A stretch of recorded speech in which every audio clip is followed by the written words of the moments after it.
Good evening, everybody. Welcome to, or rather late starting, Thursday night speedrunning here on the Nick RP stream. We're going back to where it all began, when my real speedrunning journey started.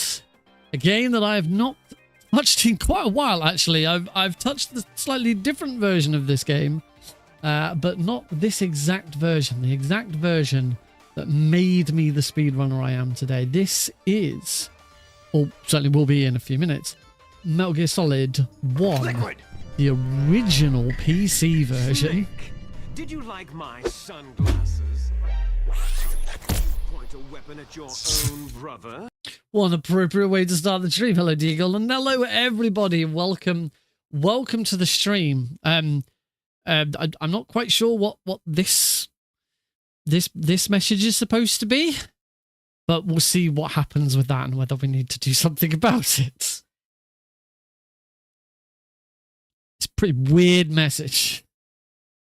But hello, everybody. Welcome to the stream. Yeah, we are going. The only reason when the game's not up yet is because I'm still in the middle of getting started.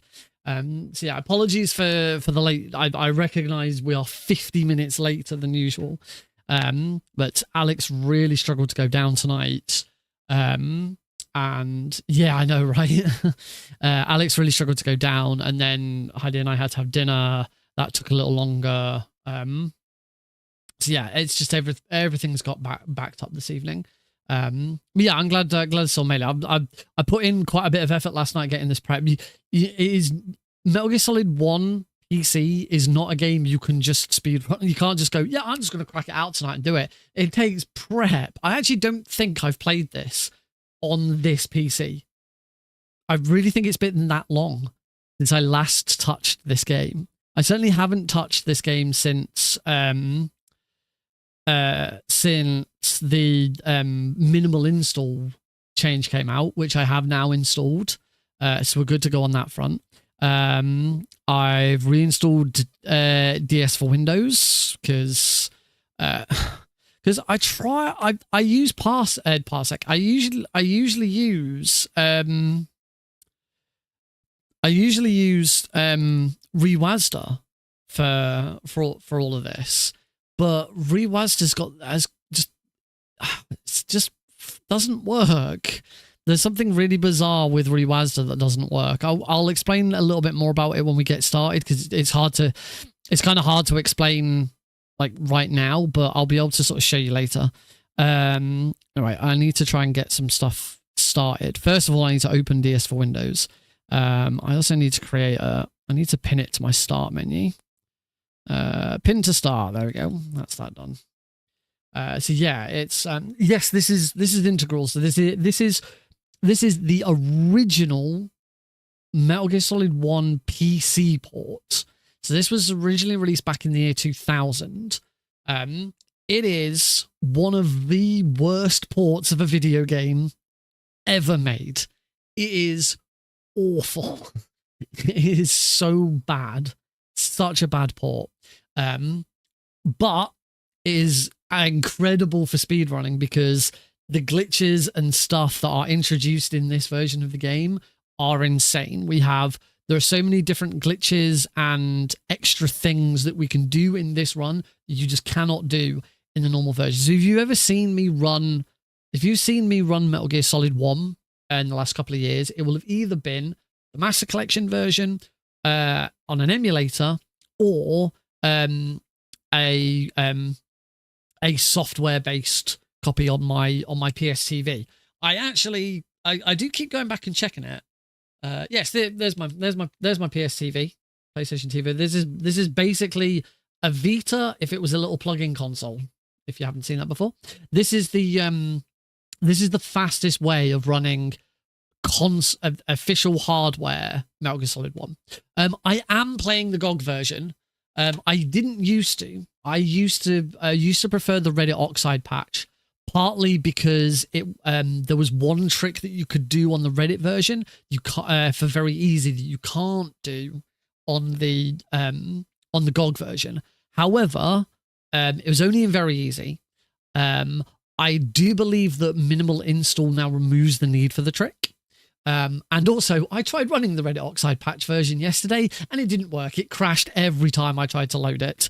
No matter what I did, I changed stuff, I moved stuff around. Nothing seemed to want to work.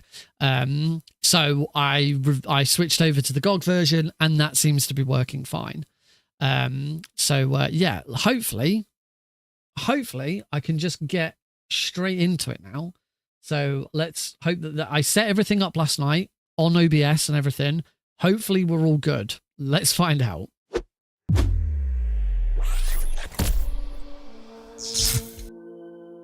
Yeah, there we go. Only issue we got right now is those are the wrong splits.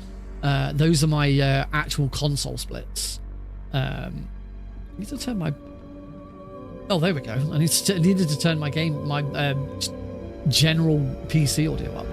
Right, open splits. These are going to be very, very old splits. I don't even... In fact, one thing I didn't check is whether the nuclear weapons disposal is whether the Shadow Moses Island and Alaska's Fox whether live split is ready for this. So yeah, I don't know yet. We're gonna to start with. Oh, let me turn the game capture down. That is very, very loud, isn't it? Government turn over the remains of Big Boss. There we go. That's better. What we're gonna do any percent easy to start with. However, the main thing that I want to get out of this, I want to do any percent very easy again, because I do believe the world record is up for grabs. I don't think the world record includes minimal install. So I think there's an opportunity there, and very easy is kind of the version of the game that I'm known for. It's the version that I've held world records for in the past. It's I completely rooted it after after the big area reloader change came out. So that's kind of exciting for me. Only thing is my controller's actually set up right now for very easy, so I do need to have a quick look and make sure that I can change it so that it does work. Right. Where am I looking? Metal Gear Solid PC any percent sub splits. That looks correct. That's got no. That looks at. Oh, that's not empty. Oh, that's not empty. No, that's fine. I'm using the wrong layout. Edit layout. Timer blank. No, because this is only any percent. This isn't going to be all bosses. That's a trick you'd only use in all bosses. I probably will have a look at all bosses again at some point. Just don't know when yet. Right, open layout. And just what layouts have I got available? Metal Gear Solid PC. Nuclear weapons disposal facility covers the whole island. I'll instruct you by codec after you reach your target. I've got one that says any percent VE. Let's see what happens. This is a one-man infiltration mission. What does it look like? Yes. Yeah, that still just about works. Don't expect any It's an old. This is how old we're going back to, folks.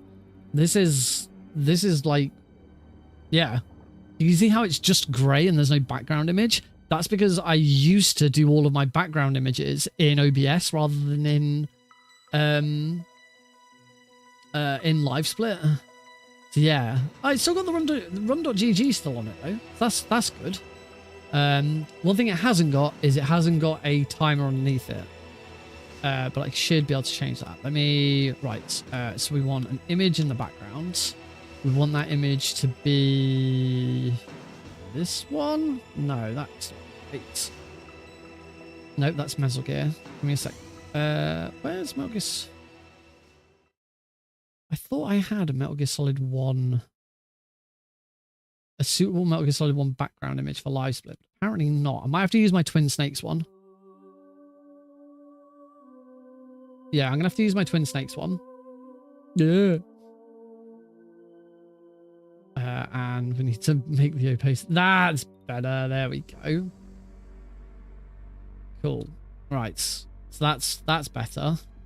And now what we need to do is add a timer. You may notice that the image has got a black bar at the bottom. That's deliberate.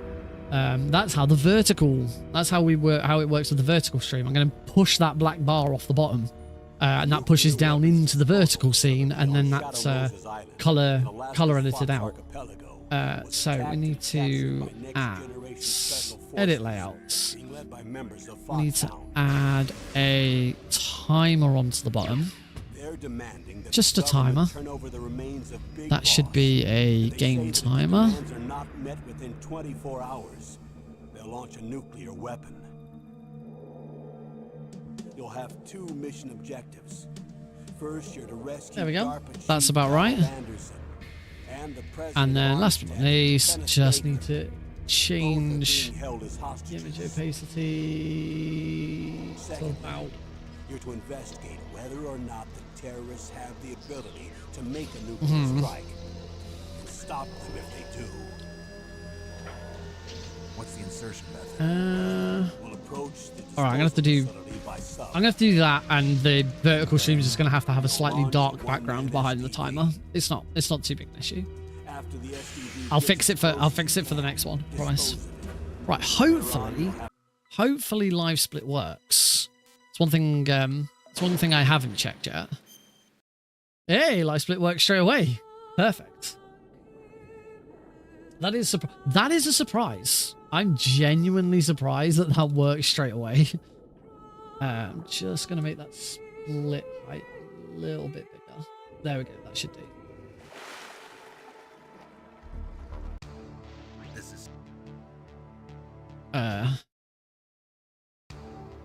There we go. All right, and it does look like we have got the controller is working exactly as intended by the looks of things, which is good. Although I can't open any of the menus, but that might be due to something else. Would you recommend Grenade Raven or the Kit Raven for all bosses run? Will it change depending on difficulty? It does change depending on difficulty. No, it doesn't. Sorry, it doesn't change. It doesn't change. Thanks, Cosmic. It doesn't change depending on difficulty. Oh no, this is completely screwed up. I'm pushing that, and that's going to. You know what? I'm pushing escape, and yeah, this is. Yeah, I'm gonna have to reset the game. So that's what happens if you use. That's what happens if you use the. Oh shit! That's what happens if you use the area reloader at the wrong time. Right, I'm gonna disable cheats. Unfortunately, I can't. Oh, something's gone wrong, and now whenever I try and launch the game, I'm told that another version of the game is already running. Because it is actually still running in the background. End task. There we go. That's weird. I couldn't see it, but you guys could. Right. Launch game. And I do need to change my controller profile. MGS1. All right. I have another controller profile called MGS1 PC. Here you go. Have a game. Hulkamania. Not anymore, they're in. Right. Hopefully. Options is F3. Oh, yeah. Options should be F3. Right. I think the thing I need to do is I need to... one thing I never did either, which I have now done, is I should now have full 360 analog control, which I never used before either. I didn't like the idea of using it because it didn't feel right to use it. Right, left stick up should be left stick up. Left stick down should be left stick down. Left stick left should be left stick left. Left stick right should be right. Left stick right. And everything else should be fine. Right, hopefully I've got all of this. Hopefully I've got all of this correct. But we shall see. Yes, I did indeed hear the whole coding died. Now nothing's working. My controller's not working at all now. Okay. This is the other reason that I kind of stopped playing this game, because it doesn't freaking work properly. And now it hasn't shut. Now I've alt F4'd and it won't close. Right, I might have to change my controller number. Okay, might have the right controller now.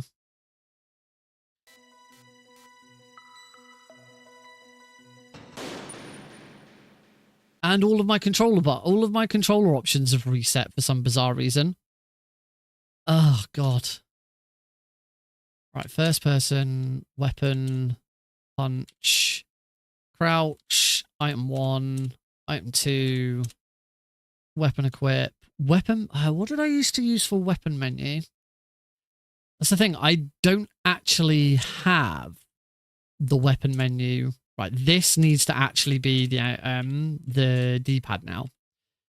Menu soft pause should be on that button. So what did I used to put onto? Let me check. Have I actually got something already? Basically, whenever I used to play this, I used to do quite a lot of different things with the controller, and I would change the controller settings quite dramatically.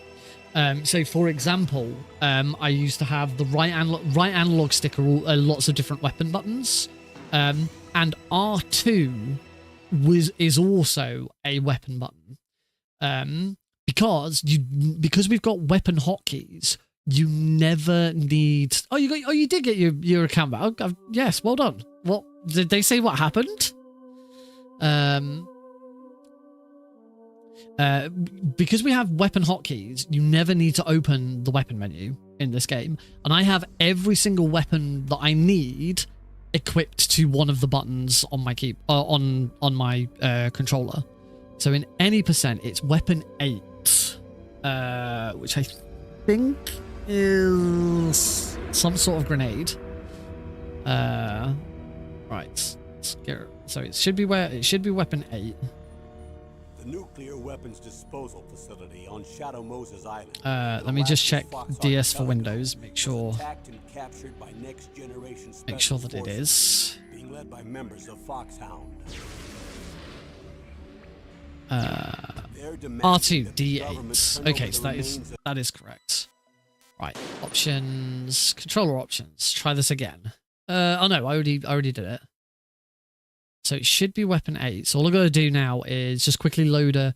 Done appeal, spoke to the live chat, and they said it was just a misunderstanding. That's what they always say. It's because there's no human oversight. My company's LinkedIn went down for like 3 months for the same reason. The account got made hidden because apparently we'd broken terms of service, and people from our marketing team tried to deal with it and couldn't. The head of marketing kept tried to deal with it and tried to fix it. And said, "Oh yeah, it's because we broke the rules and we posted something we shouldn't have posted." And at one point, someone came to me and said, "Nick, can you have a look at this? You've got admin privileges on LinkedIn, because I post on behalf of my company on LinkedIn. In fact, I'm the only person who does it now." And said, "Nick, can you have a look at this? We know you're good with internet stuff, and can you have a look?" I had it unblocked within 3 hours. Took me 3 hours. Couple of messages, couple of emails. And within 3 hours, our account was back up online. Suffice to say, the head of marketing at the time does not work for the company anymore. In fact, I'm very proud. No, I'm not proud. I'm not proud of that bit. I'm proud that I got it all sorted. Right, let me load a save. These are all VE saves, but it should be fine. I want to go quite late in. Make sure that I've got all of my weapons. Yeah, that'll do. Right, and just make sure everything's working. Okay, so we've got full 360 analog control. We can still move with those buttons. We've got grenades. We've got stinger, up, down. I don't know what's supposed to be. Chaffs. See, button A, I don't have anything. So why? Everything else is working. The PSG1 is on left stick click, which makes sense. I should now be in GME. Oh, no, I'm not. Now I'm in GME. Now I'm in GME and I can't hit triggers. Now I can. There we go. Now I can't hit triggers and I go out of bounds. There you go. If you've never seen the original PC port of Metal Gear Solid 1, welcome to the original PC port of Metal Gear Solid 1. You can go out of bounds whenever you want, as long as you got the sniper rifle. What is weapon 8 and why have I got it? Is it C4? I feel like it might be C4. Thing is, I can't open the menu to find out what weapons I've got. 1 is SOCOM. 2 is FAMAS. This is very easy, so I've got the MP5. 3 is grenade. 4 is Nikita, which I don't have because it's any percent and we don't get it. 5 is Stinger, and Stinger's on. I've got Stinger on right analog stick up. 6 I haven't got. 6 is, I think 6 is Claymores. 7 I think 7 and 8 are C4 and something else. I think 8, yeah, this is what it is. I think 8 is 8 is stun grenades and 7 is C4. I think I have 7. I'm pretty sure I have 7 a C4 on. Why would I have C4 on for I don't know why I'd have C47 on, unless 7 stun grenades. Basically, the idea behind... basically, the idea behind having a weapon button on the right and on the right on R2 is see, no, because this is any percent. We don't fight Ocelot. We don't use any C4. The reason for having it on R2 is because we don't need to. We never need to open the weapon menu. We can access every single one of these using the number pad. Oh, this has come up. This is another thing that got patched with the fan patch. The items can now be hotkey switched using the number pad. I don't know if that's legal for speedrunning. I don't think it is. I wouldn't want to use it anyway. But yeah, that's now a thing. Hey, Mr. Dan. So yeah. But I can't remember why it would be 7. Sorry, I was saying, basically, because we don't ever need to open the weapon menu, we use R2 and assign a weapon to it. And we assign a low-numbered weapon to it. So for any percent very easy, we assign 2 to it, because that is the MP5, which we always have. The advantage of doing so... means that we can very easily swim. Swapping weapons infinite momentum allows Snake to keep running whilst equipping a weapon, and by swapping weapons. So it's a bit awkward. It's a bit awkward to do. There we go. So I am consistently moving forwards by simply swapping between 2 weapons. I am not holding up. I am not holding any directional key whatsoever. All I am doing is I'm holding 2, which is... Oh, it stopped now. Holding 2, which is the MP5, and mashing 9, which is chaff grenade. And that keeps Snake moving until it stops. So the idea of R2... The idea of using R2 is it means that we have a weapon that we can constantly hold on to. And then I have 9. I have the chaff grenade assigned to my PlayStation button. So all I have to, if I ever want to swim, all I got to do is hold R2 and tap that button.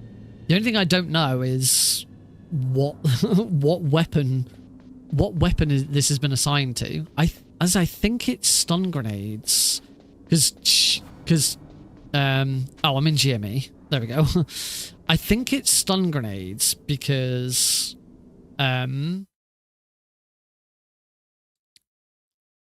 Let me find Armory PSG 1 pickup. That should work.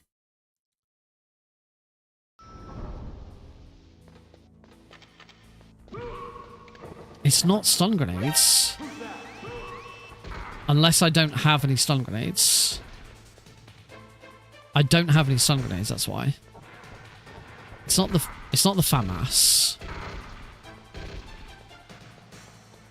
I'm just trying to go in all the rooms and find. I just want to go in all the rooms and find the right button. Find the right item.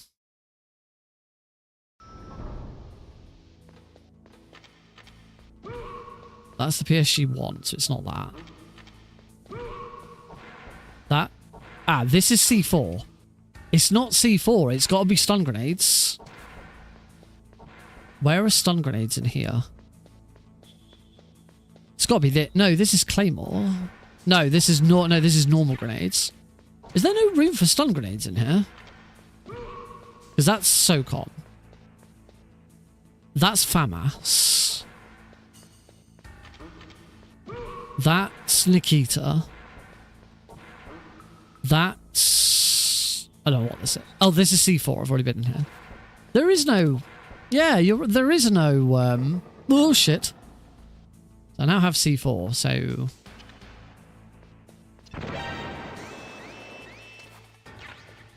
It's stun grenades.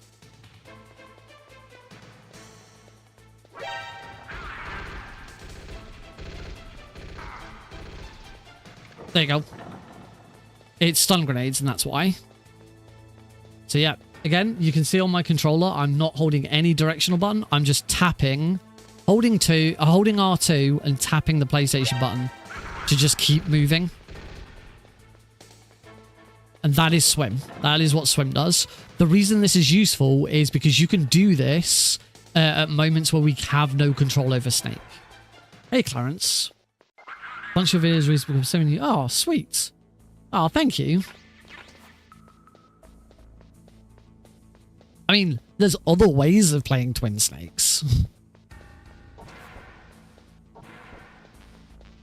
Yeah, I didn't realize there wasn't a stun grenade room in here. But anyway, there you go. That's how we swim. Now I was saying that I had to swap from ReWASD to DS for Windows. Both, but if you don't know what ReWASD or DS for Windows are, they are both controller remapping software. So they allow you to remap the buttons on your controller.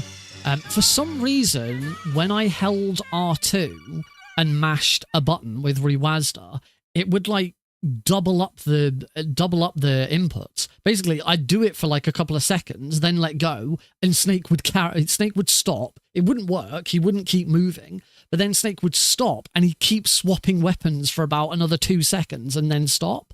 It's like it was doubling every input. ReWASD's fucking weird, and I don't know why it's weird. It annoys me that I paid for it, and it doesn't work properly. But it works for Klonoa too, and that's the important thing.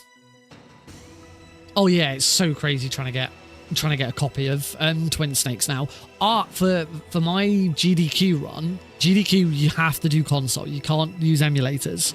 My GDQ run, it was cheaper for me to buy a Japanese copy of Twin Snakes, have it shipped over, and convert my Wii. I've got 2 Wiis now because I converted my European Wii to Japanese so that I could play it. So I've got a Japanese Wii and I've got an English Wii just so that I can do it. Right, so stun grenades, yeah, because we in any percent we do grab stun grenades early on. So the reason for putting them on R2 like that is it allows me to easily swim out of prison. So anyway, let's give this a go. It's been a very long time since I've done this. I don't know how it's going to go. I've got to remember half of it, but we'll see how we get on. And I'll do my best to explain what's happening. I should be, this just to reiterate this point. This is the game that really got me into speedrunning. I've been speedrunning casually for a little over 10 years. When did I first? Speedrun.com. Speedrun.com uses Nick Harpy Green. Where's that? Joined 9 years ago. In fact, I'm about to hit my 10th anniversary. 5th of August 2015. So 5th of August this year will be 10 years since I first joined speedrun.com. I don't know when I posted my first run. Would have been Klonoa. It would either been Klonoa or Castle of Illusion. Yeah. It's, as I say, we're just about to hit 10 years on speedrun.com. But through most of that up until 2021, all of that was, I've got nothing special planned. In fact, I think I'm on, I'm on holiday the following week. Actually, it's August, what day of the week is August 5th? Oh, August 5th is a Tuesday. So what is next Tuesday's stream? It's actually Tuesday's stream that is not next Tuesday, Tuesday after. That's I am actually streaming that day. One day soon, I don't think I've mentioned this anywhere yet. I have an interview for GDQ Hotfix. I got an email saying that I've been invited to have an interview for my Hotfix show suggestion. I don't know if everyone who applies just automatically gets an interview. I don't know if there's like a vetting process first and then they only send them out. To be honest, I haven't asked anyone. I know a couple of other people who've applied, but I kind of don't want to ask because I don't want to ask, oh, by the way, did you get an interview? Does everyone get an interview? And for them to be like, we didn't get an interview. Or on the flip side, I don't want to ask that and someone just sort of turn around, yes, Nick, everyone gets an interview. You're not special. God. Yeah, it's not on my 10th anniversary. Anyway, God, I've got to stop going off on these segues. It wasn't until 2021 and this speedrun right here, I finally got into speedrunning and became a speedrunner. I used in those 10 up until that point. So those, what did we say? 2015. So for 6 years, it was just sort of on and off. I'd do a little bit here and there. I'd do it during charity streams, and that'd be about it. But it wasn't until 2021, and I actually really got into Metal Gear Solid 1, this speedrun, that I became the speedrunner that I am today. So let's do it. In 3, 2, 1, go!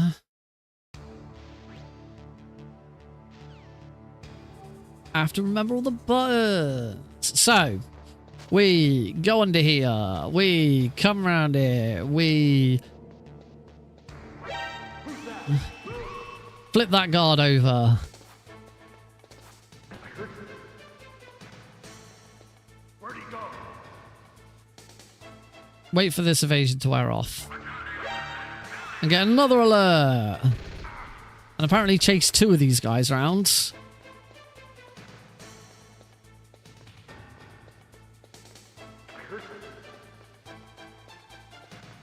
Where'd he go? What was that noise? Let's get another alert. Say we're alert farming. This is completely deliberate. But I'm actually screwed. You shouldn't do it with 2 guards. In fact, I'm probably going to reset because I've completely screwed this up. No, I don't want to save it. I always forget that. No, right. 3, 2, 1, go. Right. One big advantage of the PC version is skipping cutscenes is like instant. Okay, go here and do this. This is what I'm supposed to do. There we go. There we go. I've remembered what I'm doing now. Right, 1 alert.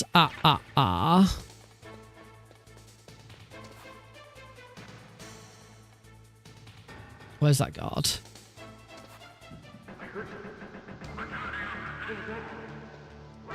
Two alerts.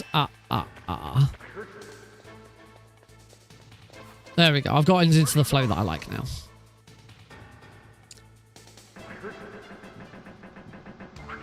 Three alerts.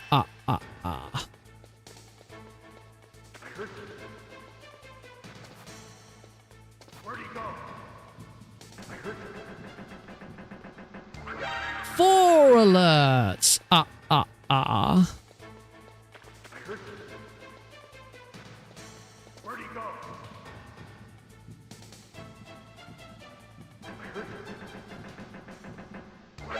Five alerts.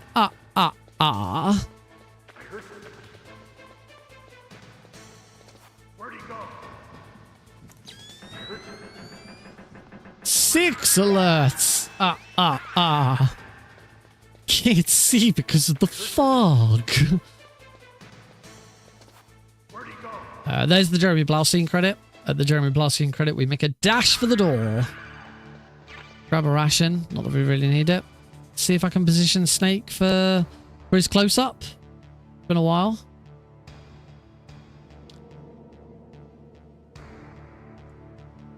Wait for it. Has Snake got his close-up? No! No close-up for Snake. That's... Not here until that guard looks. Let's turn, and then we go on here. We're done. We have finished in the docks.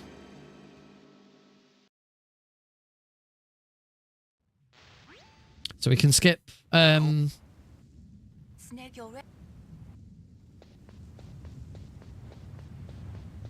over here.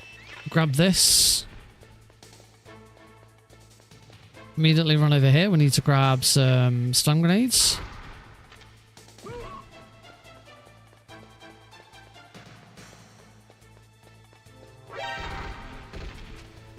And in we go.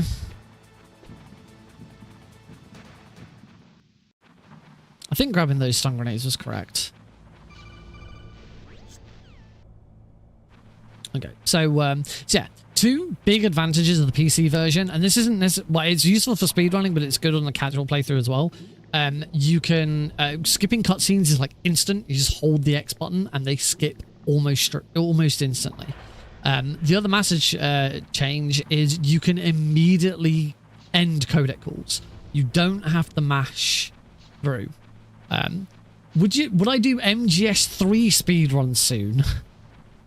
Where have you been?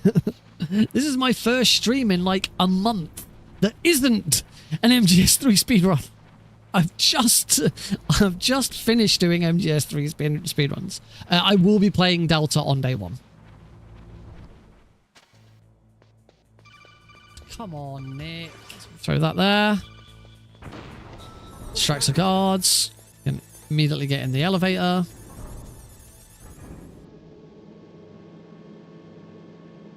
I can pre-order it from tomorrow. I get paid tomorrow. It's all right. I get paid tomorrow. I get my bonus tomorrow, so I can finally pre-order it tomorrow. I did a little vent glitch. This isn't exclusive to the PC version. If you've seen console versions, they do the same thing. And into the room. So that was the that was the vent glitch. That skips out about half of the run.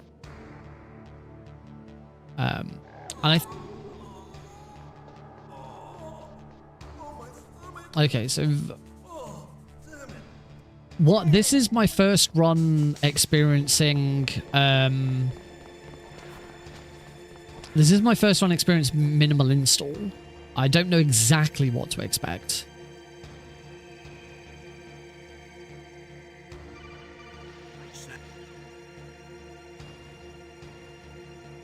All I know is some cutscenes will like end very quickly,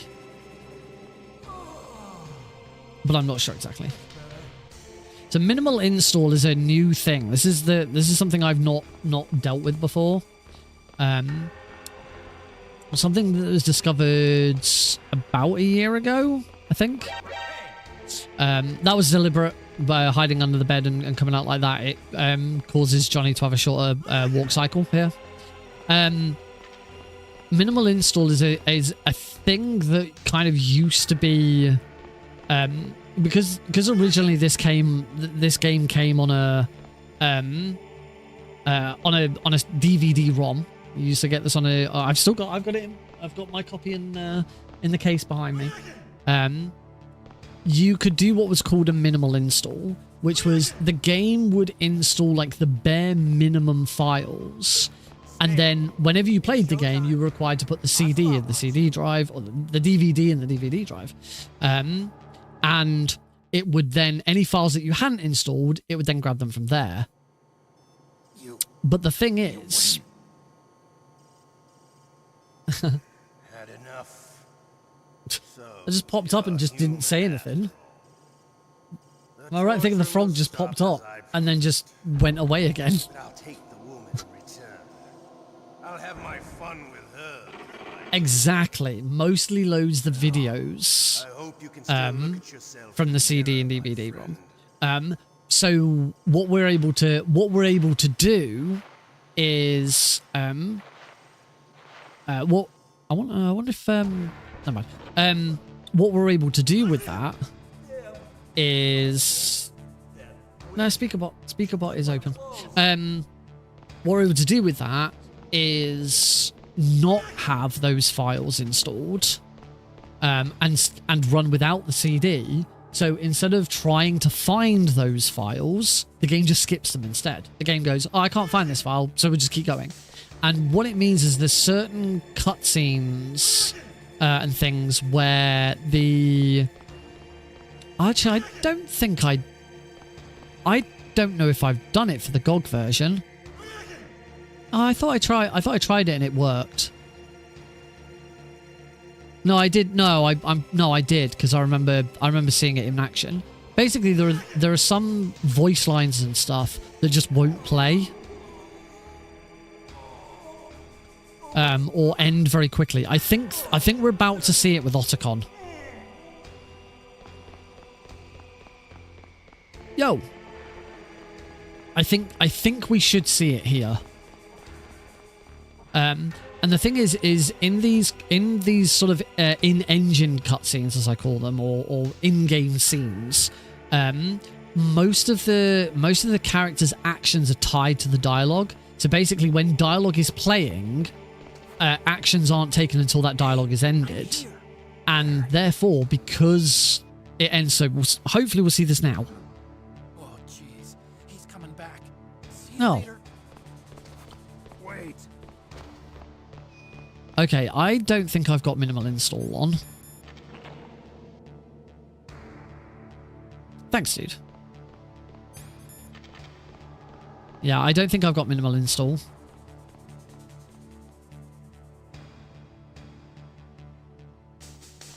So I may need to go back and change that. So I'm pretty sure most of these voice lines shouldn't be playing. But basically, because the game kind of waits...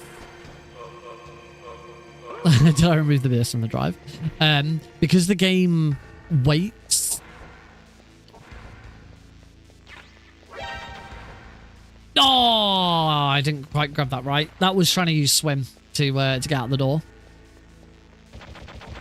There we go.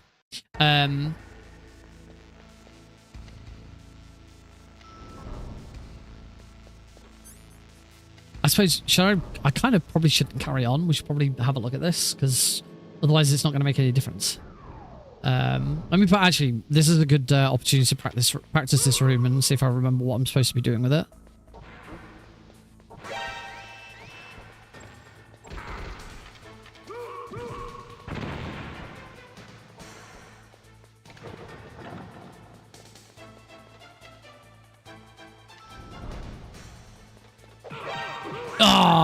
I screwed this I screwed it up to begin with anyway. I'm gonna reset the room and just I will reset this and I will see if I maybe didn't have minimal installed.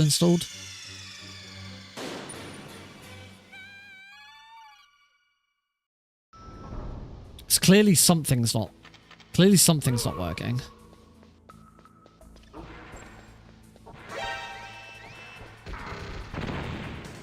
yeah, this is how this is supposed to go. We then run to here.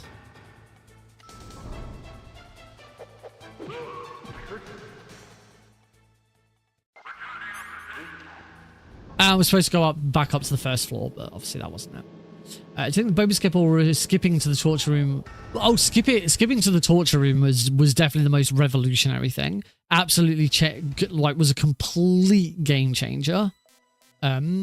Absolutely changed the way this speedrun worked and gave us two completely separate categories. Boba skip was just like the biggest thing that had happened in the game and in the entire series in a very, very long time. Right, I say maybe I didn't make the changes I was supposed to for the GOG version. I did it for the. I originally did it for the non-GOG for the Reddit version, so maybe I didn't make those changes for GOG. So let me just have a quick look at that because it shouldn't be too difficult to do. I think it's here. So give me. I've just got to find the game files. Actually, GOG, delete the MDX, the movie, and the Vox folder. Delete those folders. Then I should have the files here. Extract those. So I download. So basically, you delete a bunch of files, but when this was discovered, it was then also discovered that it doesn't. That there are some of those missing files causes the game to crash. So you then have to put a bunch of files back in. I've got these files only have Vox and demo, which makes me think I may have uninstalled I may have deleted the wrong files. Give me a sec.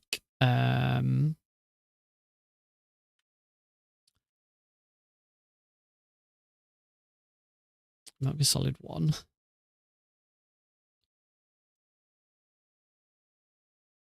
Resources.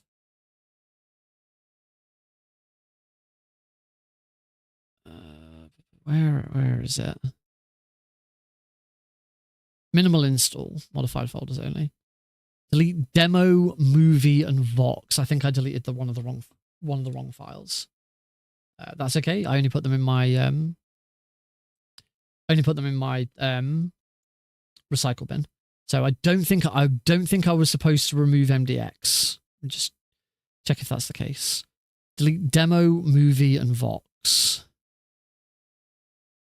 Date deleted. Right, I didn't delete demo. I instead deleted MDX. So restore MDX.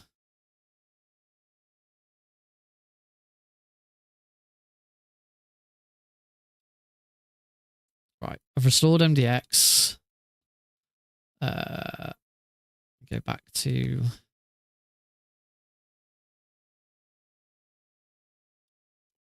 my game files.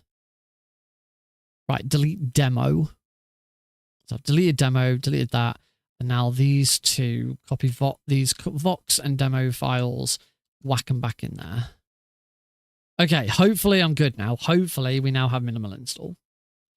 Let's try launching the game again, and we'll see what happens.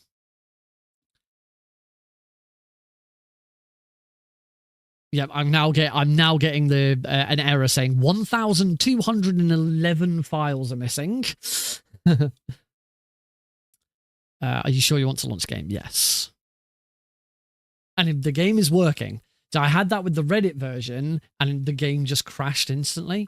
Okay, so now, and of course my bloody controller options have reset, even though I've got restore on.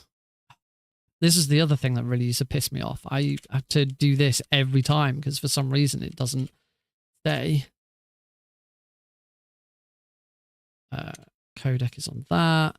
Left, right, up, down, menu soft pause. Right. Let me just go into here. Back up. Backed up game data files successfully. Right, let me load the Let me load the medical room. Hopefully this will be correct. F7. Oh, I haven't got demos on. Just have to wait.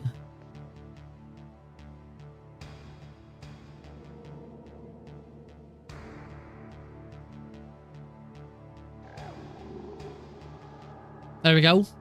Now we have minimal install. So you'll notice there was no dialogue, and because there was no dialogue, Johnny didn't wait for his dialogue to finish until before running off. So this is how this speeds the game up. There you go. He's already. In fact, Johnny's already on his way back. But there's no dialogue whatsoever. Okay, so this is going to be interesting. Now that we've actually got it how it should be. Let's give this another go. 3, 2, 1, go.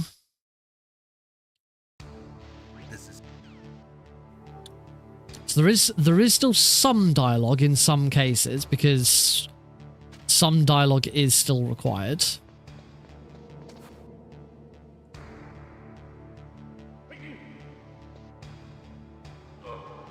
Oh, frick. Okay, we're good.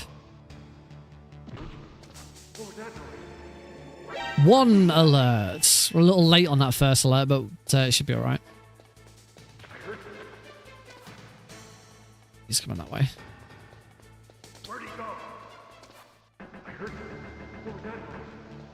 2 alerts. Whoa, whoa, whoa. Who said I hate fanboys? I'm fairly indifferent to fanboys.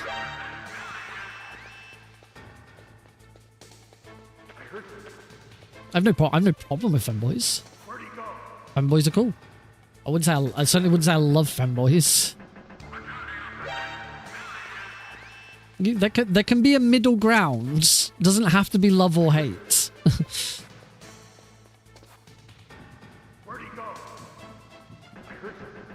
Hey, Eli.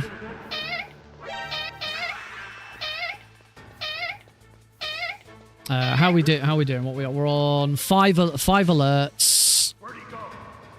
We should be good to get 6.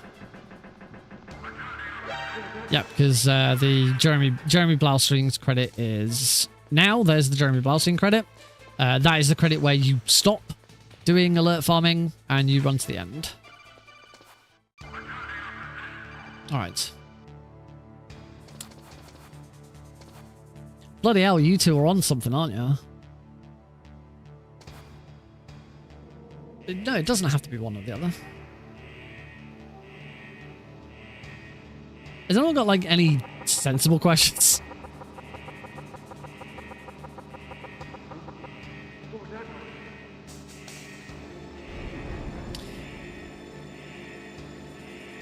Alright, we've successfully saved no time. Wahoo.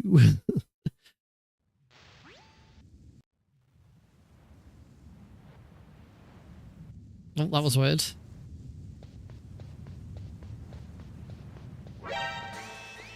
Grab those. Run straight over here. We want to grab these spare chaff grenades. Flip that guards.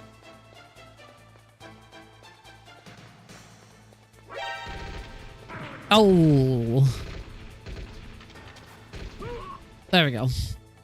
That's a bit awkward. But we got there in the end. Lost a little bit of time, but we're good.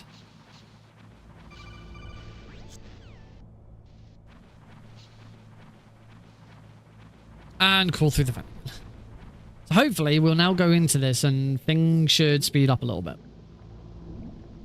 Yeah, minimal install was discovered about a year and a half ago, I think. I think it was House Test that discovered it because he was having a look at like the old version, and it was determined after talking about it that it was legal for speedrunning. Personally, I don't agree. I don't think minimal install should be a thing because the problem is it says this was something that the original game could do. The original game allowed you to install only the minimal files. So if as it's something you could always do, it should be acceptable for speedrunning. The thing that doesn't make that argument work... My chaff grenade, like, took forever.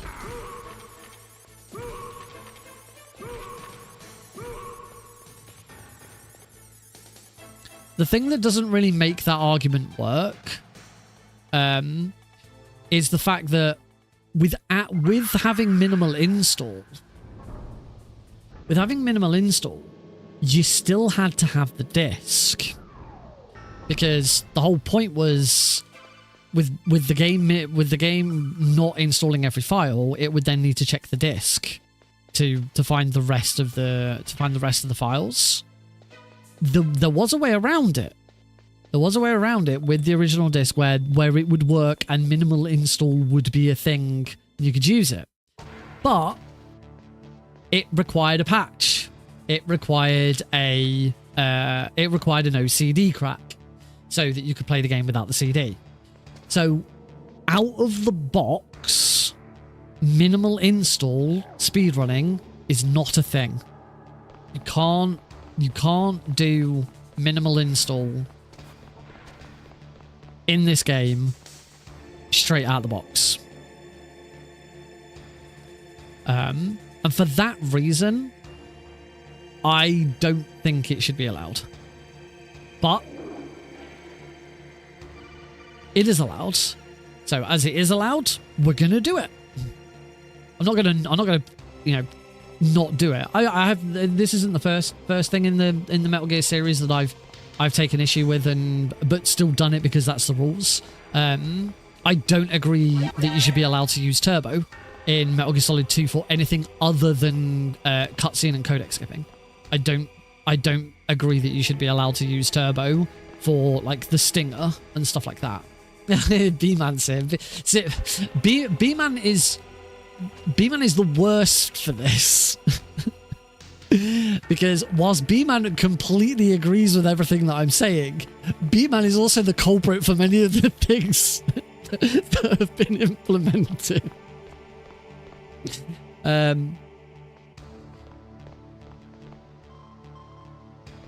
So here we go. Minimal install kicking in here. There was no dialogue there.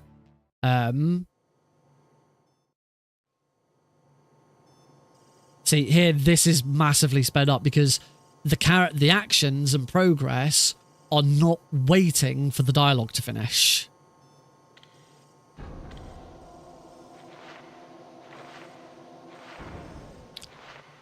B-Man here is one of the most important modders in Metal Gear speedrunning history. Everything that I am doing with this game, patching all of the patches, all of the fixes, all of the changes. This is all thanks to B-Man. B-Man has put so much work in over the years, building the MGSI launcher, and it's been quite cool coming back to it and like updating it and seeing all the new stuff. You know, like there's an auto updater and it's now got a setup wizard and all of that. It's such an impressive piece of software now. It's far beyond what it was originally, how it originally worked. And it's really easy to use. Is the other thing. Yeah, we don't get any shut up in there, will ya? We don't get, oh, my stomach. He just goes for it. He just runs. And for me also, the other thing is you kind of lose something with the game. Like, yeah, shut up in there, will you? Is such an iconic line. Yeah, when I did Twin Snakes at SGDQ, I had the entire audience shouting, shut up in there, will you? With minimal install, that's completely gone. You get nothing. Look, an Otacon just leaves. You get nothing. So yeah, I think the game. No, thanks, Cosmic. At least we do still get the line. So yeah, I do think that the game loses a lot because of it. As I just. The barrier for entry into this game, if you want to speedrun this game, it's most effective. There's so many things you have to do. Now, I'll say, B-Man's launcher has made that so much easier. I don't think I'd be doing this now without it, because I just could not be asked to do everything. Yeah, that's a successful swim. See, look at this. I lost like 25 seconds earlier to tank hanger, and now I'm 20 seconds ahead. Because we're just saving so much time. It's so weird.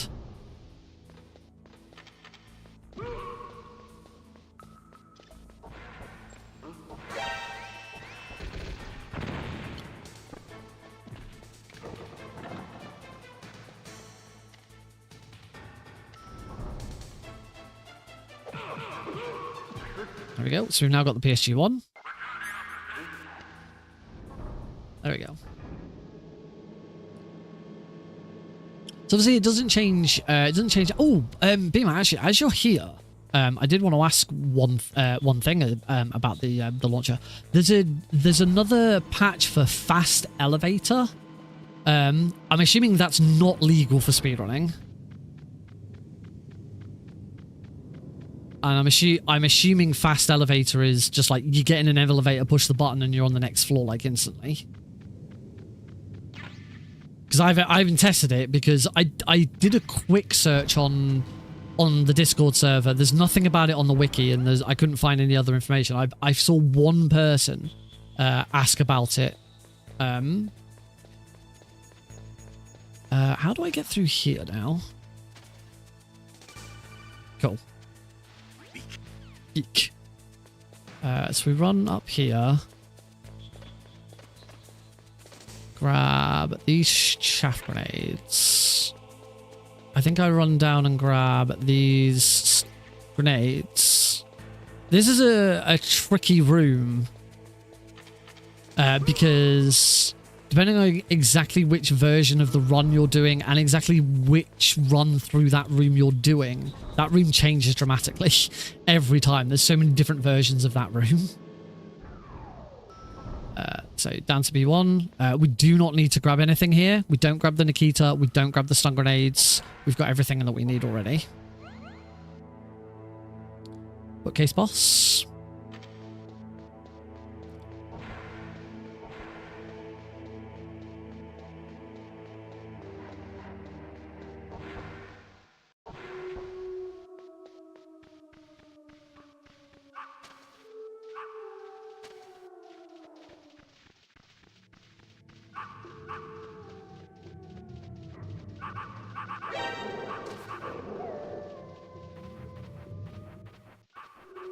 So we don't do... We don't go out of bounds there, do we?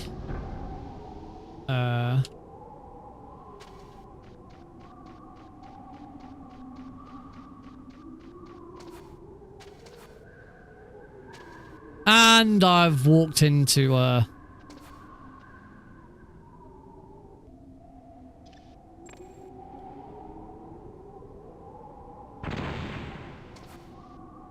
I've completely forgotten the step count for this room.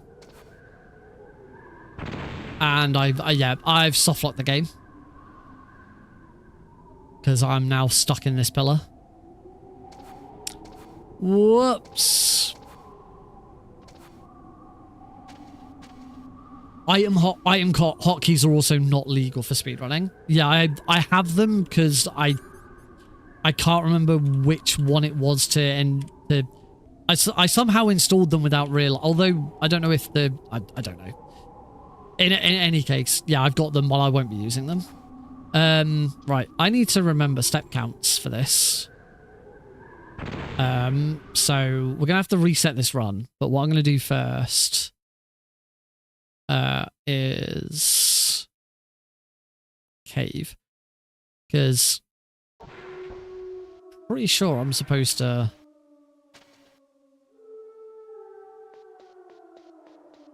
Oh my god, I can't believe I've completely.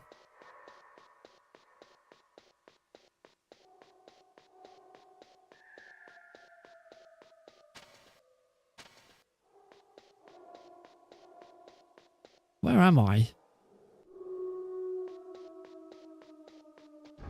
There we go.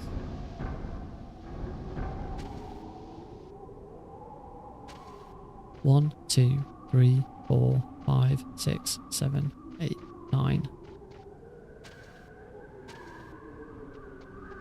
Yeah, there we go. It's there. That's not it. Exactly.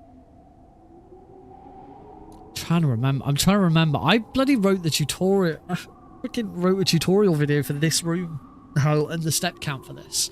I must have the step counts written down somewhere. I can't remember. I'll have to watch a video or something and check it back. We need to restart anyway. So yeah, let me just double check. Let me double check what those counts should be. Because I have completely... I wonder if the wiki just has them written down somewhere. Metal Gear Solid.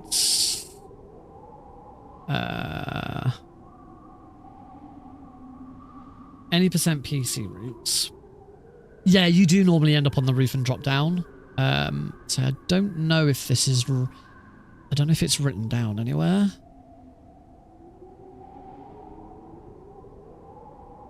Ah, step count out of bounds for the cave.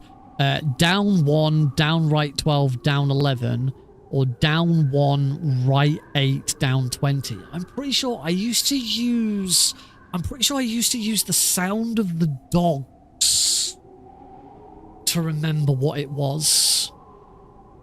You know what? Fuck it. Let's just have a look. Let's just have a look and see what I said all those years ago.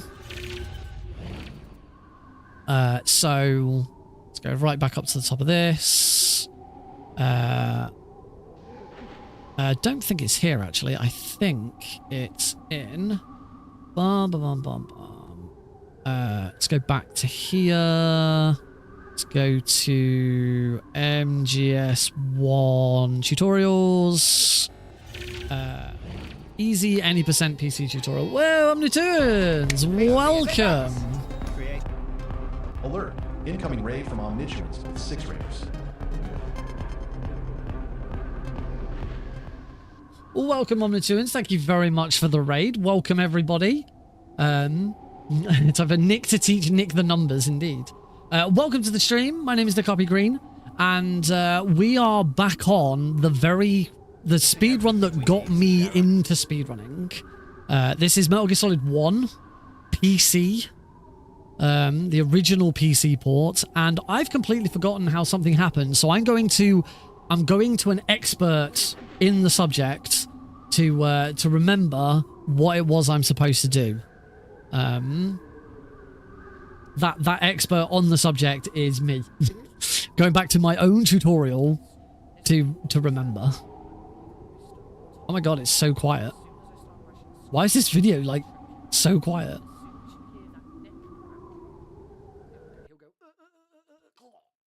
As soon as you hear that, you want to re-equip the level 6 card for some reason, and we don't really know why because there's no animation for equipping items. I know.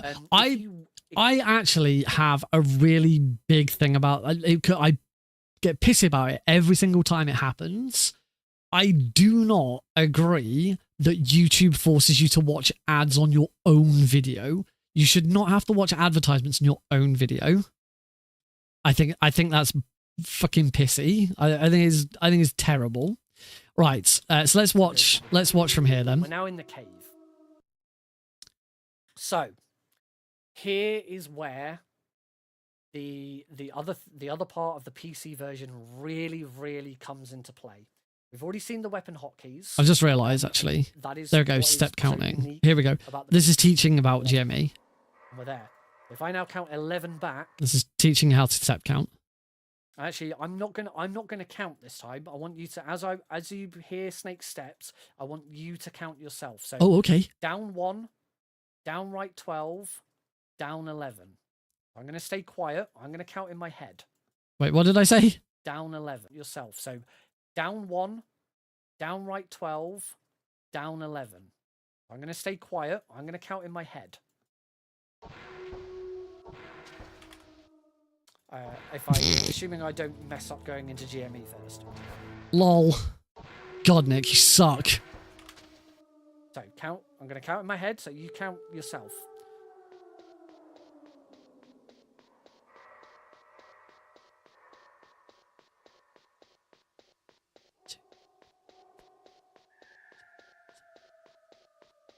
11. That should be 12. Soon as I go into a crawl position. Oh, I'm actually just a little off there. I'm sure. Slightly off, but from there it's quite easy to tell where you are, and you can. Do I now explain the wolf it takes howl? practice. Now the other method of getting through this room. Yay! I do explain the wolf howl. Step count, and I don't, because the other method is slightly faster, but it is a bit trickier. Is to flutter step instead. What we're going to do, and I need to explain this before I do it because we're going to use a sound cue. We're going to use a music cue. So if you prefer to run the game with no music, you can't use this technique. You will always need to play use the music. step count that we've just Why would you done. not play the If you game with use music? Music cues. The wolves that you're hearing in the cave are actually a music track. Those wolves will always bark at the same moment because they're part of a music track that's playing. So what we're going to do is we're going to flutter step. We're going to take a step down. We're going to take a step to the right, and then we're going to go down and flutter step to the right until we hear a certain wolf make his second bark. As I said, I have to do this the moment we go in. So GME, down, right, down, and flutter to the right. And there's going to be a wolf that barks twice. That one. And the next wolf. You heard that very deep. Boop, boop. Second one. You stop. If I now go into a crawl position, I should go into the underground passage. I was just slightly too far up. I just had to go down slightly. Okay, let's try. Oh, wrong one. Let's try that now. So load game, cave.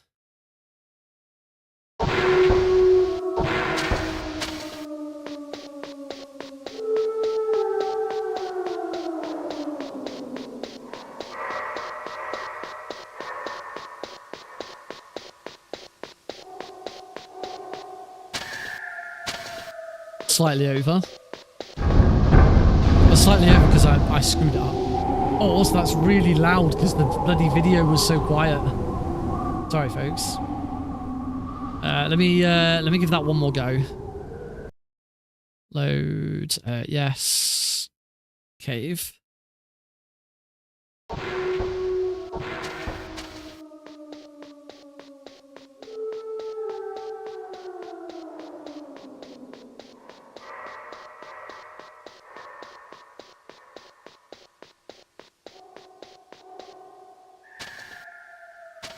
Slightly over again. Feel like maybe I don't need to do that. Like maybe I don't need to use that right step, or I was doing that right step too far. Cave.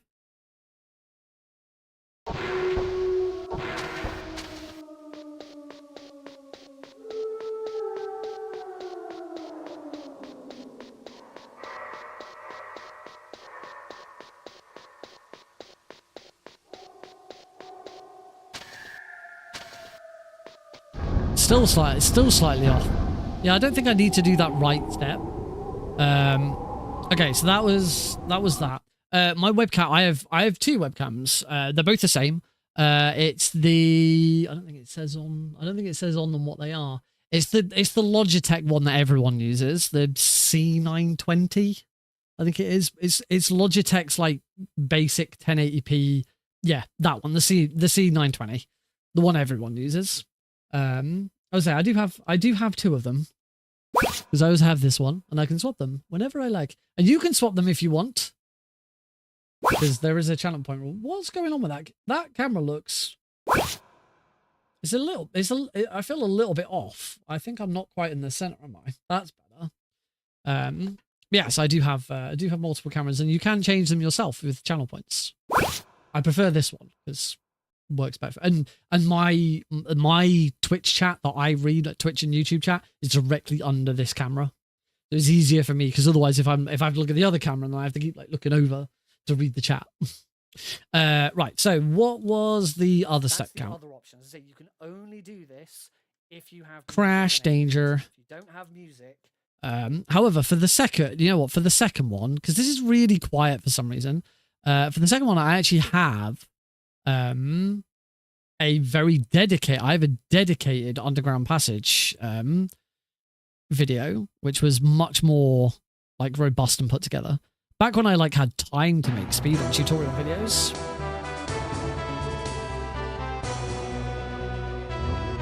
It's even got my old logo.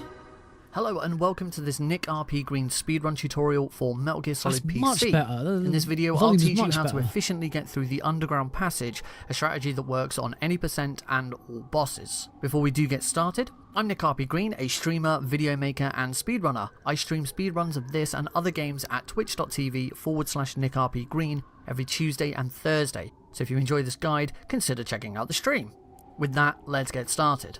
This strategy can be used immediately after defeating Sniper Wolf and after capture. Instead of running up the long corridor, we abuse the dedicated underground passage, or GME, to go out of bounds, wrap around from the bottom to the top of the room, and then drop down into the door to communications tower This A. is only... This isn't that... This is only me swapped to watching on YouTube. Why did I do that? Oh, this is 4 years ago. This is 2021. This is... yeah, 2nd of March 2021 I made this. Save up to 600 that Sigma male in your voice back there. Up to 25 gig. Can I, you know what, can we do that? Yes, we can. Before tackling the complexities of this strategy, it's important to get used to using GME to go out of bounds and get into the right position with a simpler strategy first. Step down to the door. Oh, we don't care about simple strategies. How do we do GME by complex strategy to explanation? PSG1 and 9 examples. After counting 7 steps down right, I'm going to go prone to reset the camera just to show you what is happening. You should be doing this blind. Open the door, enter GME, and count down right 7. 1, 2, 3, 4, 5, 6, 7. Immediately after your 7th downright step, go down for half a step. While still holding down, press X and let go of both down and X. This causes Snake to go prone and drop to the floor in the same movement. This is the bit that is efficient. From here, stand up and go through the door. Let's see that one more time. Step to the door, GME, downright 7,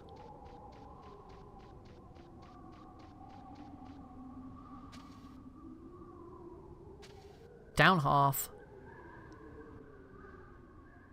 down an X, and through the door.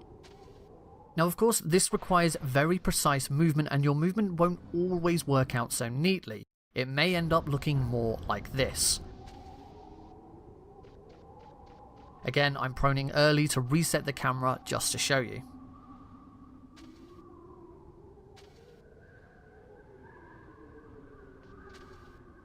But as long as you count 7 steps down right and then half a step down, you'll execute the strategy and save time, even if it's not absolutely perfect. Here's how it looks without the camera reset, and note how I count.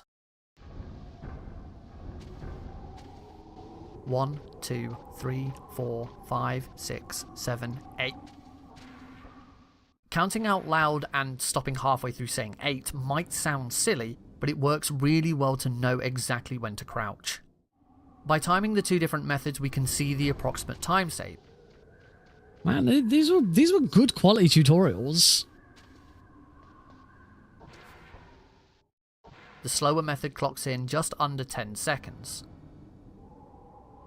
Meanwhile, the quicker method will obviously vary depending on your exact positioning, but in this attempt clocks in at just over 8 seconds, meaning the faster method can save up to 2 seconds. Before finishing, a couple of warnings, as this is one location where it's easy to soft or hard lock the game. If you miscount your steps and end up dropping into this column, Snake will be trapped and you'll soft lock the game. Wish I checked this before. You'll either need to load a save or quit the game. Being off step and holding down an X when trying to prone off the roof could cause Snake to go into prone whilst in mid-air, immediately crashing the game and forcing the executable to close. You'll then need to restart the game. This is why it's important to only tap down X and only start moving again once the camera has reset and Snake is on the ground. Thanks for watching, and don't forget to check out twitch.tv/NickRPGreen for live speedruns and tutorials. Click on next or previous tutorial to see. There we go. Anyway, so yeah, right, that's that one. So I think we should be good now. We should know what we're doing. Nice little trip down memory lane though, isn't it? Pretty cool. Right, so 1, 2, 3, 4, 5, 6, 7, 8. Look at that. First try. Boom. First try. A first try. Yeah, those tutorials were really cool they were really fun to make. I really enjoyed making them. It's just they take a long time. A lot of work goes into making those tutorials in that way. Which is why in the end I then just went out and did just a straight up here's the whole thing in one go in a stream, because that was just easier to do. Yeah, that's I have a few of those videos on the channel.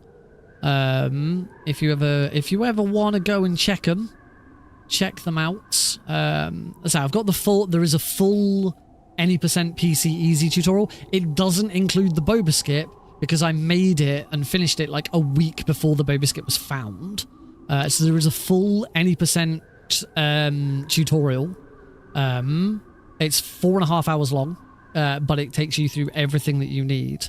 And then I've got, if I can find, there should be a playlist for them. Let me just check. But there are dedicated, I've got so many playlists. I never realized quite how many playlists I had. I have a speedrun tutorials playlist. I'm sure there's a Metal Gear Solid 1. No, I don't have a Metal Gear Solid 1 tutorial playlist. But I have dedicated tutorials for the dock, the heliport, the tank hangar, the cell with the vent glitch, the medi room, so capture, and then the underground passage. You can tell that I started doing it in order. It started off doing it in order, and the intention would have been to do one for every single room in the game. But then I got bored and stopped. I thought I did one for one of the towers, but apparently not. Yeah, it's cool to go back and see what I was doing 4 years ago. Anyway, we should be good with that one. I do need to quickly have a quick go at the cave again.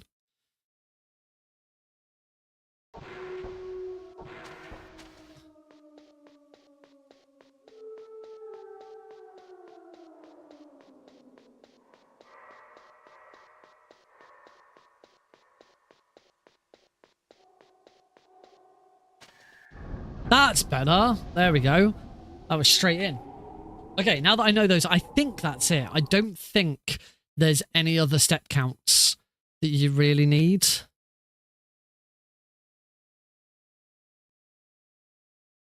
Trying to think in my head. I don't think there is, because for most of them we have the radar. It's only in here we don't get the radar. So go. Let's try this again, shall we?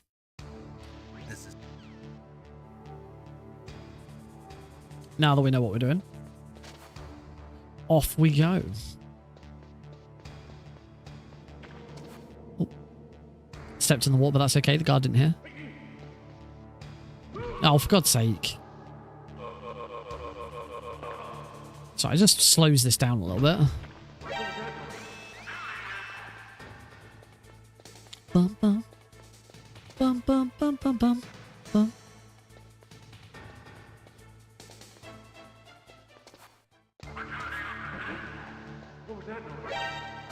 Alright, 2 alerts. We get the guard into this position. This position I like to have the guard in, where he hears he hears me walking through the water, because this is a really easy loop to do. So again, then by the time you get to the puddle, you're in evasion. You get around to here, you can stand here, wait for him. As soon as you get to just under 30 seconds, start tapping, he comes out, boom, next alert. This is, for me, this has always been my preferred method of doing the alert farm. For those who've never seen a Metal Gear Solid speedrun before, you might be wondering why I'm doing this. Partly because there's nothing else to do while we're down here, but also alert farming is a deliberate way of causing... Thank you very much for joining in, Clarence. I hope you've enjoyed it. I know we kind of didn't really get a speedrun done, but we did. We're getting there. I think that should be my last one. Yeah, going blasting credits up. So yeah, the reason we do the alert farm is if we have 11 or more alerts when we go down to the drainage ditch to collect the PAL key. PAL key's in a random location in the drainage ditch. If you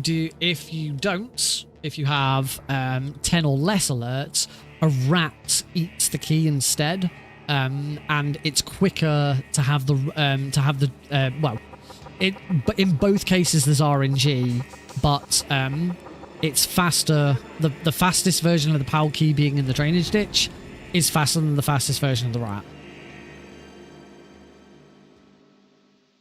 Is my point.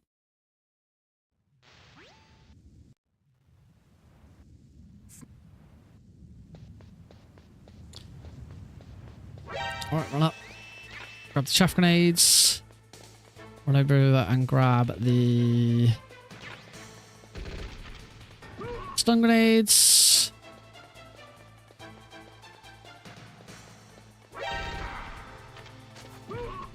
And off we go. The stun grenades there actually aren't... They aren't 100 snake. They aren't 100% required. It's kind of a safety thing for the boba skip, so we've definitely got enough stun grenades. But more than anything, it is actually so that we can swim during the prison escape.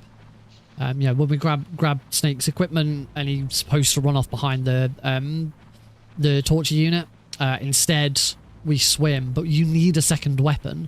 There's two options. You either go and grab the SOCOM, or you grab those stun grenades. The advantage of grabbing those stun grenades is those stun grenades are useful for the boba skip later. Originally, when the boba skip was found, it was thought that we may have to route in...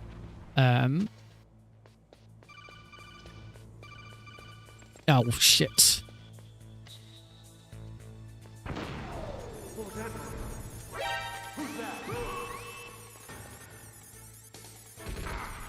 Oh, god damn it. I might as well just let him kill me. I'm just completely screwing up. I'm not charging the stun grenade quickly enough. That's my problem. Now, if you reset here, the guard's position is different. You can just run straight there. You don't have to redo it. You don't have to do anything now. Oh, fast elevator. Yeah, you should stand up and almost immediately start cooking that chaff grenade. I don't know why I'm not doing it. It's because it's been a while and I've forgotten. I'm going to try and use the analog stick a bit more. Hey, Space Smithman, just saw your Snake Eater pop up. I mean, I'm hoping to get it a bit cheaper than that. But I don't know. I haven't decided yet whether I'm going to get it from CD keys or whether I'm going to get it from Steam. Because there's a chance with CD keys that we're not going to get the 48 hours early. And if I do get the 48 hours early, then it's a Tuesday and it's a stream day. So it's helpful. Yeah, I hope you enjoy. Wait, just saw Metal Gear Snake Eater pop up when I opened the what? As in you got an advert for it? Like you got an advert to buy Delta?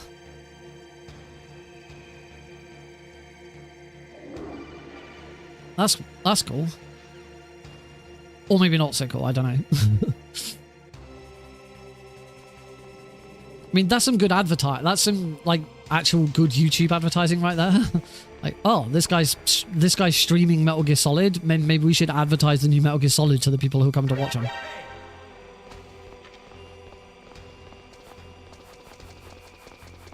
So we just gotta wait for this card now. So you'll notice minimal install we start to see straight away here, because every time Johnny sneezes, there's no sound. If you watch, if Johnny sneezes at any point, you'll see that he doesn't make a sound. And that's because we have minimal install. There you go.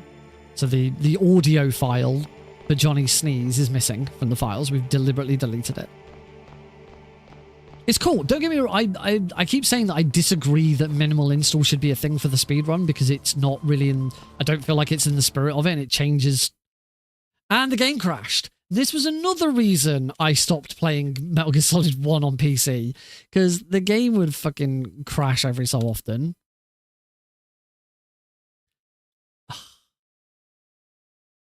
It's game, man. It's game. Yay, my controller config stayed the same though.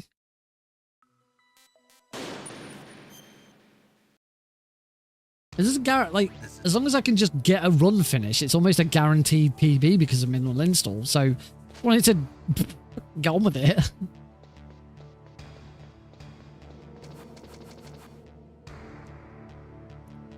So as much as I disagree that minimal install should be a speedrun thing, I don't think it should be a speedrun thing. I don't think it should be allowed. I do agree that it's cool and it's weird and it's fun. It just doesn't, for me, it doesn't, it's not really in the spirit of the speedrun. Like, for me, you should be, the whole way of going fast and doing things fast is you find exploits within the game. You don't manipulate the game's files to make the game run faster. Like, by all means, change settings and options. The main setting that we have on this to speed the game up is we use software rendering instead of hardware rendering. So the game still has a very pixelated feel. It looks very pixely. It looks like it would on PlayStation 1. Whereas if you use hardware rendering, everything looks a bit smoother. You know, the textures are nice and smooth and everything has a bit of a nice sheen to it. But it does cause loading times to increase. So we don't do it in speedrunning. So I'm all for that. But, like, the problem that I have with this game is trying to explain this speedrun to non-speedrunners. Particularly very easy difficulty. So my most viewed video on YouTube of all time is my at the time it was world record. It's been massively beaten since then. But at the time, world record run of Metal Gear Solid 1, PC, any percent very easy. It was the first time, the very first run, give or take, with well, one of two very first runs completed that included the boat biscuit. It's never known whether it was me or Jag who got the first run in, because I don't know what time we were both doing our runs. But it was certainly the very first recorded run, because Jag never submitted his run because it wasn't Big Boss rank. Yes, I definitely know what you're saying, but welcome. I think we can actually ignore that guard. We don't even need to flip him.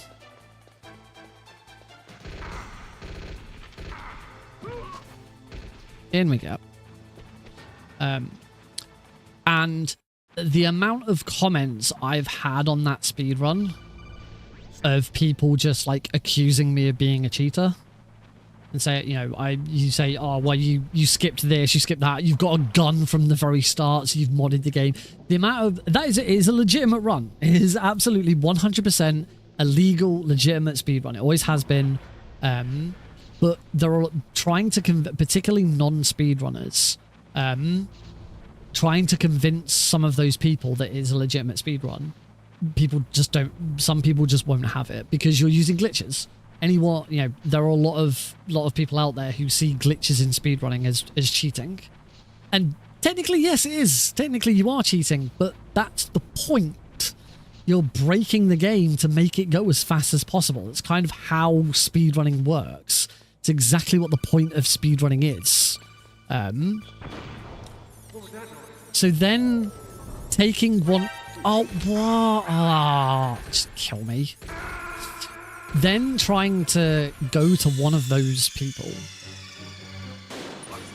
Trying to go to one of those skeptics and then explain to the... You know, when dialogue is not playing and is being skipped and they ask why, and you explain to them, oh, well, I've removed a certain section of files from the installation, so those files are missing and the game skips trying to read them.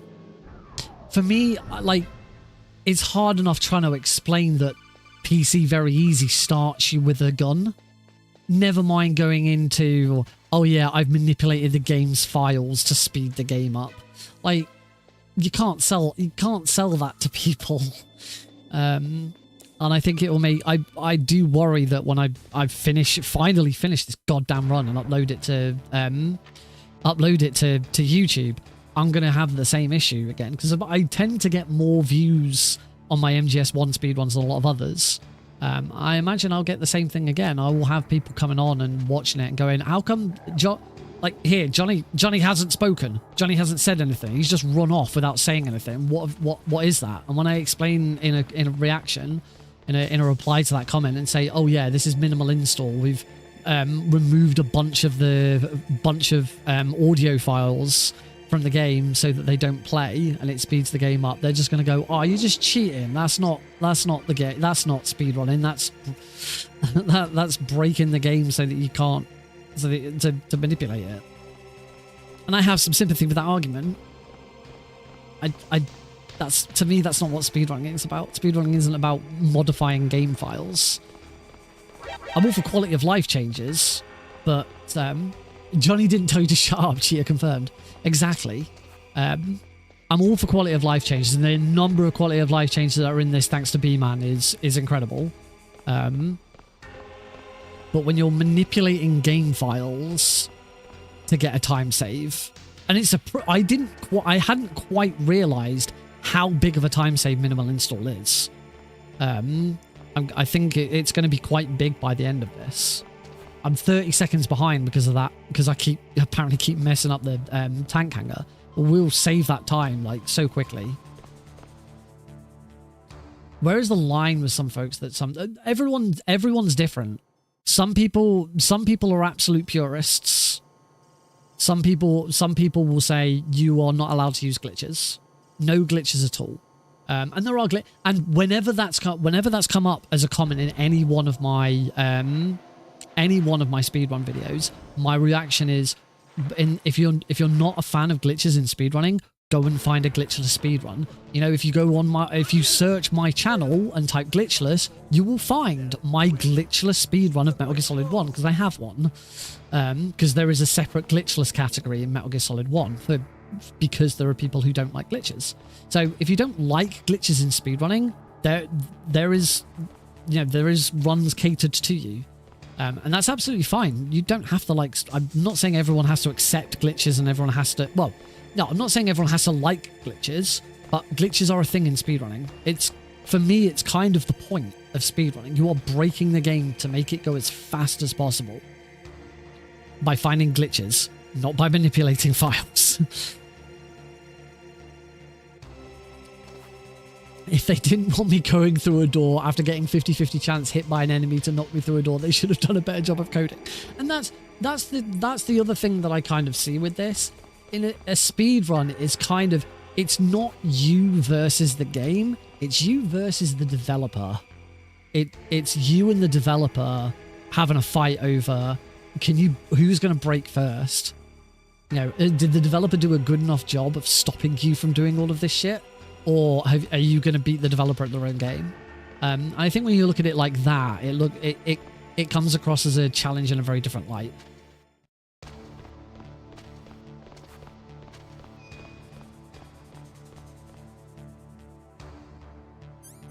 Probably helps if I do this. Oh, wrong card.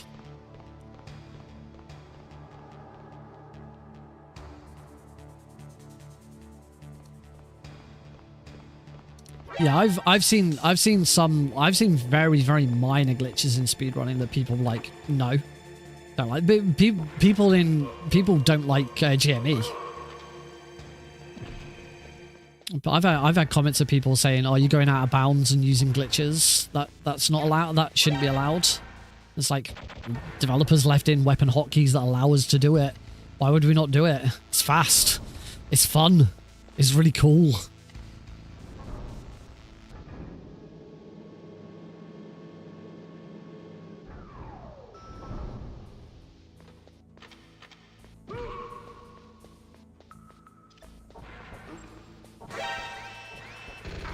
Oh, still get shot.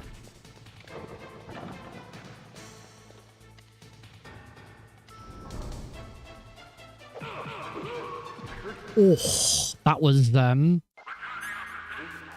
interesting.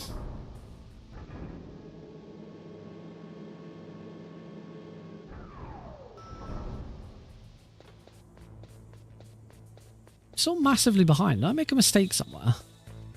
Other than that, or maybe the I think I lost another 5 seconds. Am I? It just seems a bit odd now. Am I like running against there we go, I was running against best segments, that's why.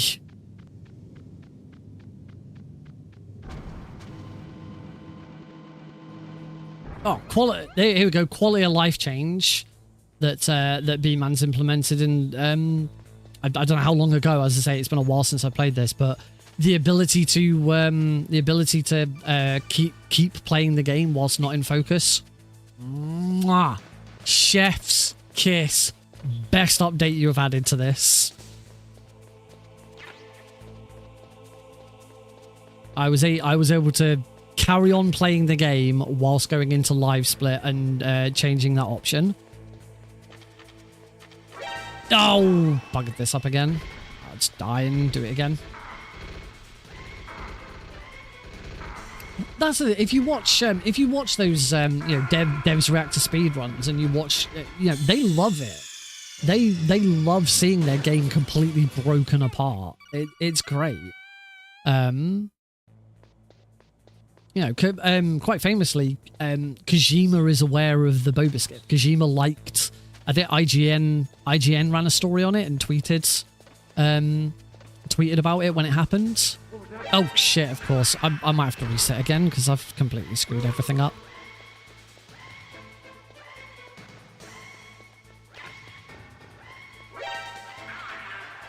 I knew I was going to get spotted again.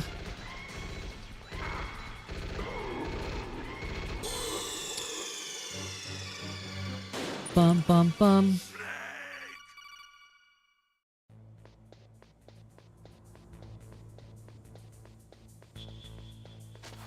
Can't remember what you do. Can't remember what you do in here. You have to do this room differently.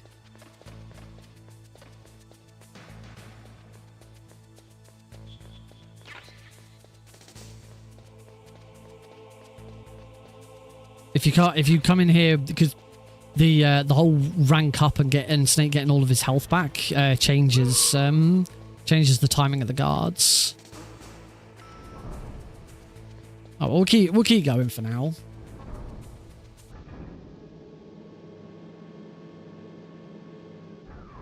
Ding.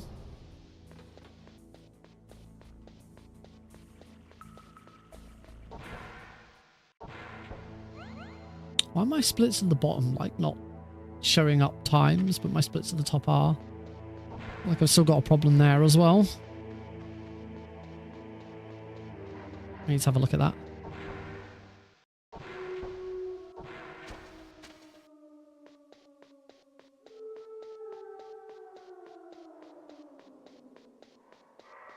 I will learn Phantom Pain at some point, but it's probably not going to be until next year at this point.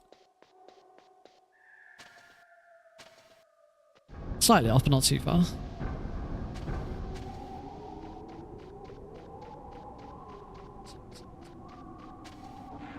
Oh, perfect. Look at that.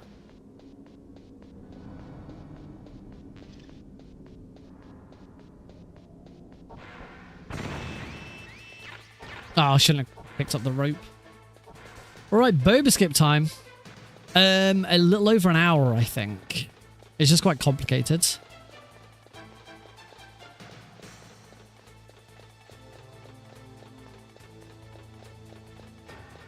Alright, first throw at floor 5. Aww. And shouldn't need another throw here. And line up. And hopefully, if luck is on my side, I am living the best life ever because I beat the video game. I am living the best life ever because I am out of the stairwell of shame. I am the best at video games. Now then, what do I do? Oh. Think of the console. Like, what do I do here? I've forgotten. There we go. We do that. Oops. Nice. Got the lean.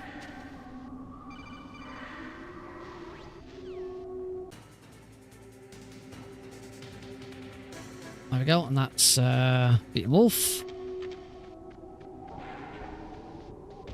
Shot there, but that's fine.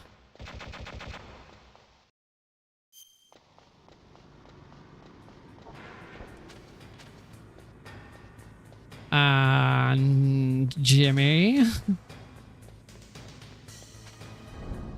Let me get back in. Get back in again.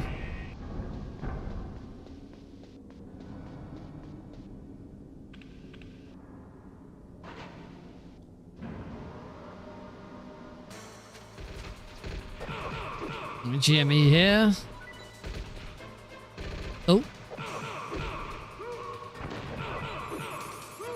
Threw a chaff grenade there by accident. I forgot I need to, you need to quickly go into first person to then be able to,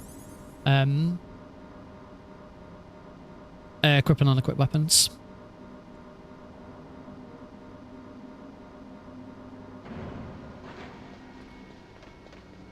Run under there so we don't get shot.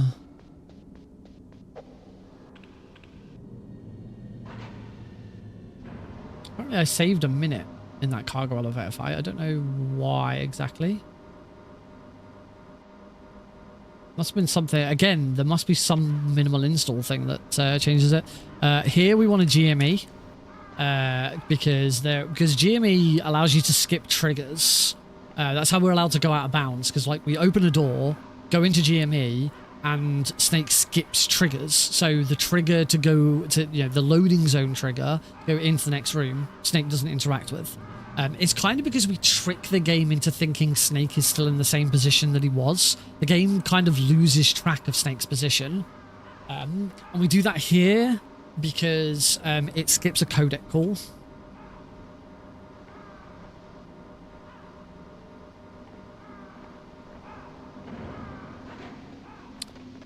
So now we're going to go into the fight against...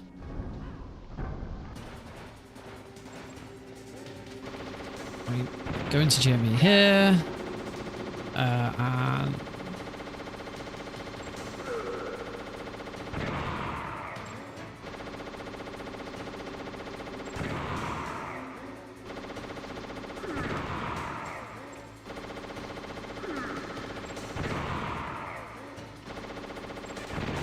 I've completely forgotten the timing for this.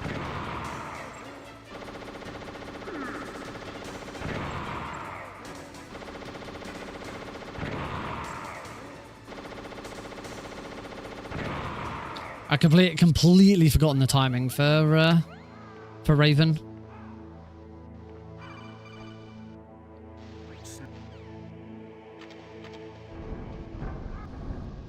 Oops. Accidentally paused it.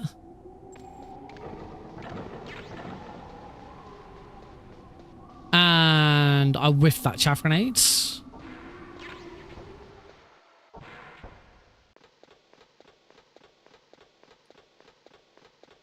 Have a double split leaving Snowfield. Oh, is that why all of my timings are off? Oh, freaking frame perfect codec. Cool answer. I wonder why that happened. That was weird. So that's why on my split. I won't make sure I don't save my splits then.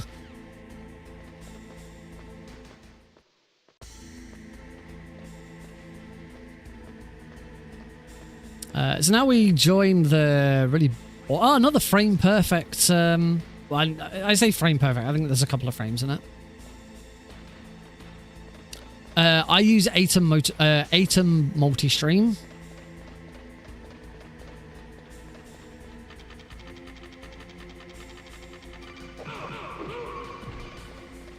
I stream...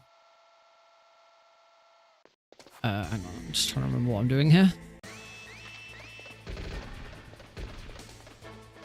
Nice. All of my streaming is done on my end. So yeah, I just use the same stream codec to send to Twitch and YouTube. So Twitch and YouTube receive the exact same thing, except I then have a separate codec for the vertical stream. Most accessible Metal Gear game to learn to speedrun. Anything on the Master Collection is probably the right answer. There's enough. They're really easy to grab and pick up. They're not necessarily the. They're not necessarily. Oh, Palki, nice. They're not necessarily the fastest way of running each game. Well, actually, no. For Metal Gear Solid 2 and 3, you're fine because the PC versions of those games have separate categories. I don't think it's the fastest way of running Metal Gear Solid 1 for the category that it's in. The Master Collection on Steam is so accessible, really easy to get into. And there's great tutorials on all of those games. I have a tutorial for Metal Gear Solid 3. Very easy, and it uses the Master Collection as its basis.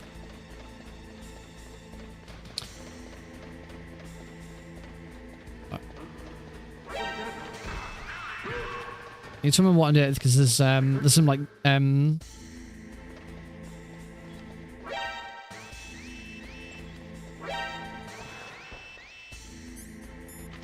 we go. I screwed that up a little bit.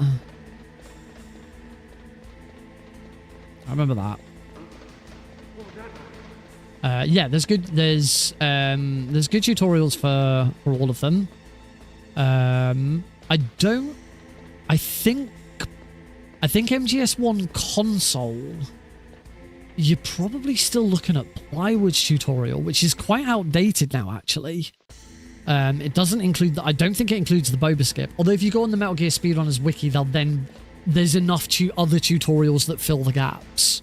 So you're fine. Metal Gear Solid 2, I still think the most up-to-date Metal Gear Solid 2 very easy tutorial is D-Limes's, but I don't know if... I don't think much has changed since that tutorial. MGS2 hasn't had any major... The only major update that I think has happened since that tutorial is the Prozac skip in... Prozac skip in the tanker. I think that's the only thing that's changed. So yeah, any of those, because the other advantage is you don't have to have it on PC. You can play it on PS5, you can play it on PS4, you can play it on Xbox Series S and X.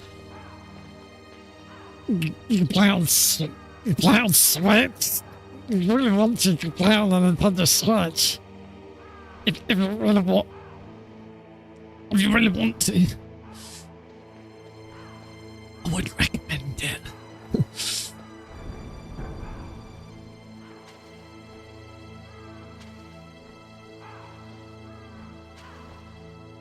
Slightly faster way of exiting this room. Go into GME and go here, and then just as soon as you hit 1 minute and half a second, then just hold forwards. I don't think I needed those extra traffic grenades. Yep, all good. Still like to double check now and again. There we go. Apparently Metal Gear Solid 1 on Switch is actually pretty good. In fact, I think might be faster than some of the other versions, but Metal Gear Solid 2 and 3 are not ideal on Switch. Would not recommend it. I don't know how the Master Collection plays on Switch 2. I imagine playing the Master Collection, the Switch 1 version of the Master Collection on Switch 2 is probably fantastic. Because from what we've seen of most of what came out of the Switch 2, that has been the case most of the time.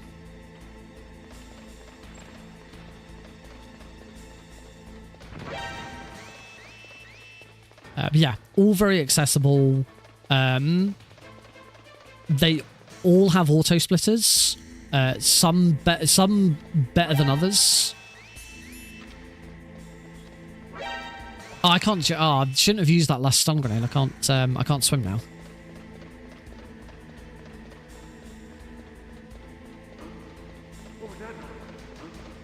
The MGS1 and MGS3 auto splitters for the Master Collection are very good. The Metal Gear Solid 2 auto splitter for the Master Collection is quite limited. It doesn't have all the bells and whistles that the original PC live splitter has. It doesn't split every single room. It's only a certain number of splits, like major splits, rather than every split. But that's fine for some people. It's why it's fine for me. That's what I use because I have to. I'd prefer every single split, but it's tricky.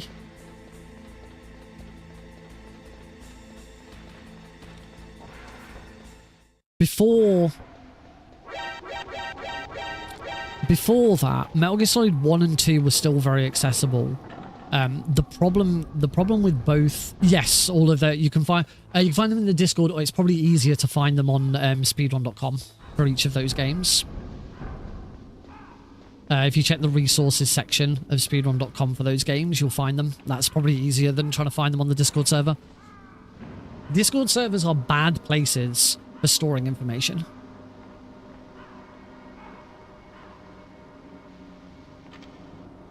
Which is why Metal Gear Solid has a very, very good wiki for speedrunning.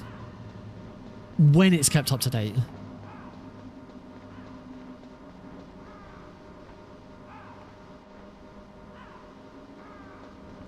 Okay, I think I've remembered most of what I'm doing now. Hopefully with fixing some of those errors that I did at the start.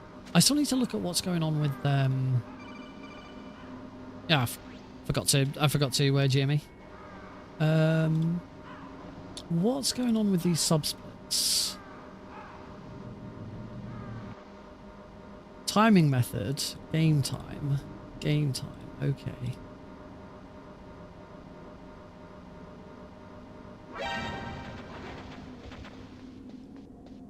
Man, I do love that I can play the game, whilst I'm focused, I can do other things at the same time.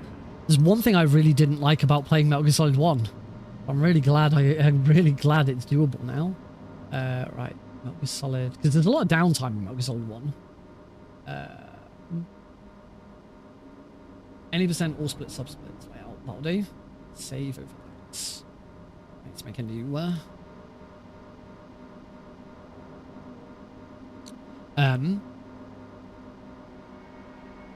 yeah, before the Master Collection came along, all 3 games had issues. Really big issues. Do I need to do the B-Man backtrack?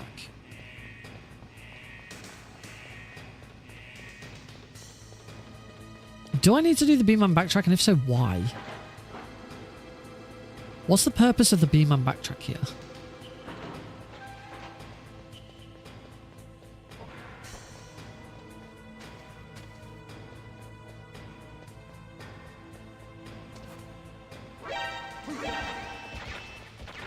I think it's to get all of this... Oh, yeah. It's to get all of this stuff without having to...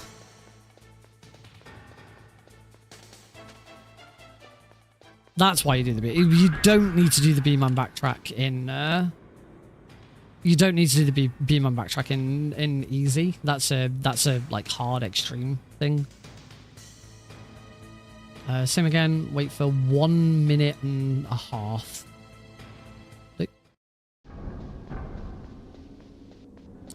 But the B-Man backtrack does allow you to get all of that stuff without having to load in and out of the steam room. So yeah, every single game in the series had an issue. Had an issue before the Master Collection came along. Metal Gear Solid 1 was the least problematic because you could play on emulator, and the emulator run was fine. Emulator for Metal Gear Solid 1 has been basically the best way of playing Metal Gear Solid 1, and it still is. If you want to play Metal Gear Solid 1 either casually, for speedrunning, it's all a matter of opinion because some people prefer the PC version, some people prefer the console version. If you want to play Metal Gear Solid 1 casually, the best way is still to emulate it. The emulation is far better than the Master Collection. It is the best way to play the game. So emulating Metal Gear Solid 1 was fine.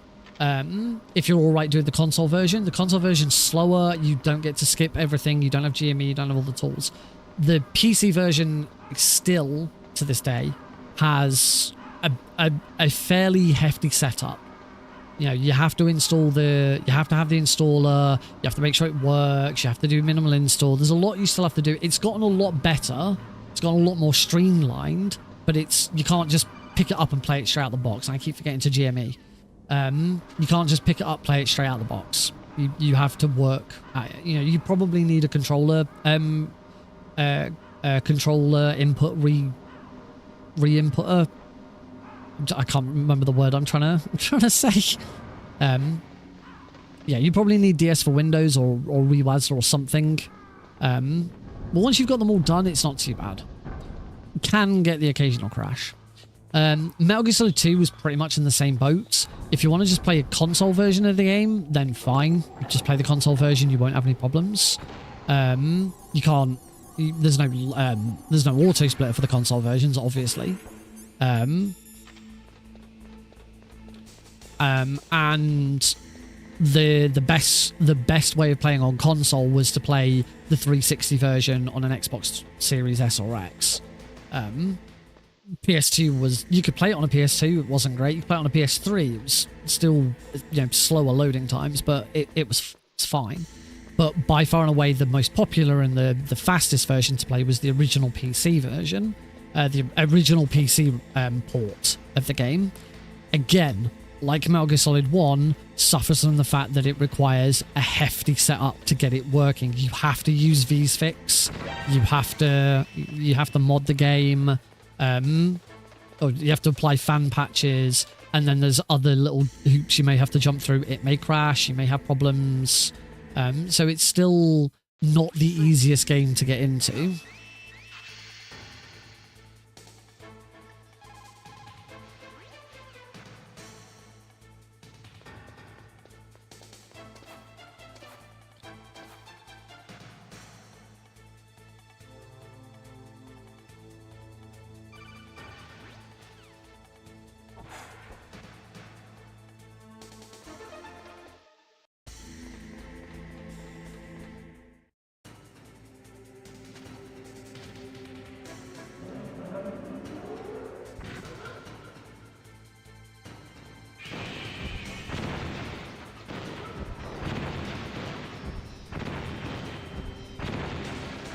Rex on the PC version is a bit of a joke because we've got GME, so we just do not care.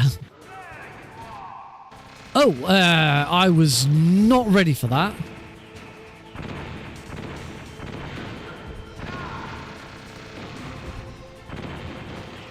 I haven't set forwards. I was not ready for the fact that with minimal install, that cutscene ends instantly.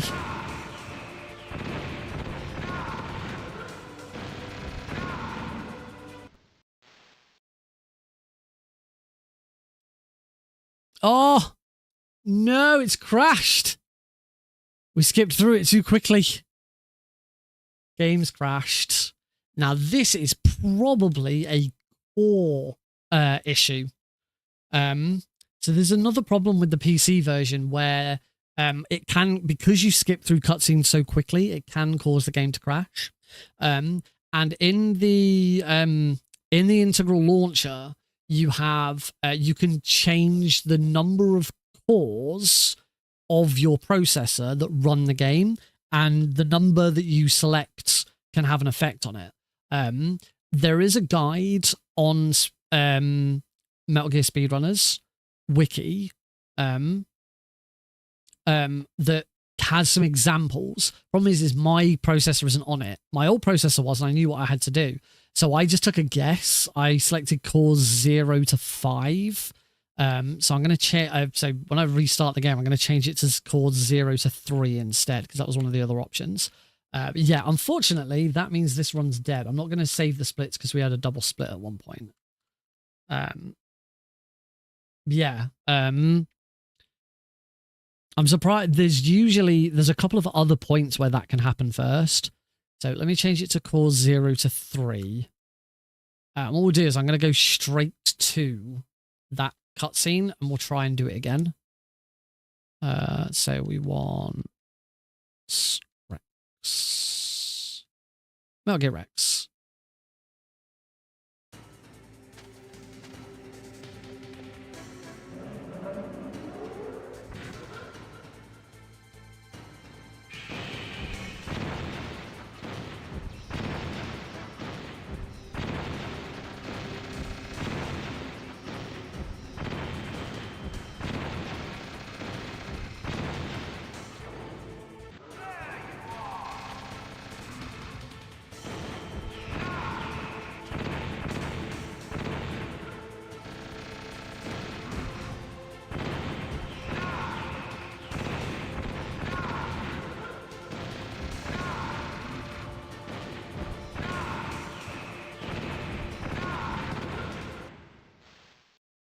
Nope, crashed again.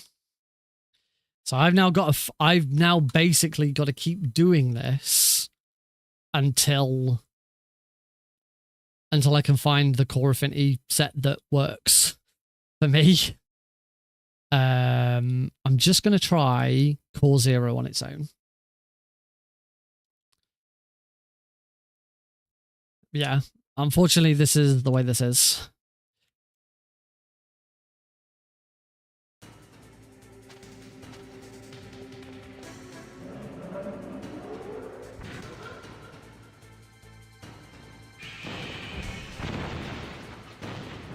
I tested it. I did test this on cutscenes that I was aware of.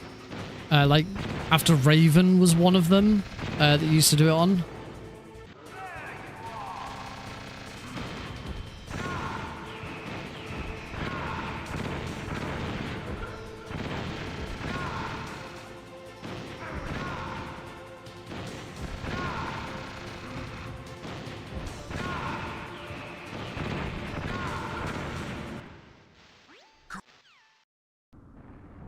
Okay, there we go. Just one core. Now, I'm going to assume minimal install also cuts this out as well. So we get straight into this fight.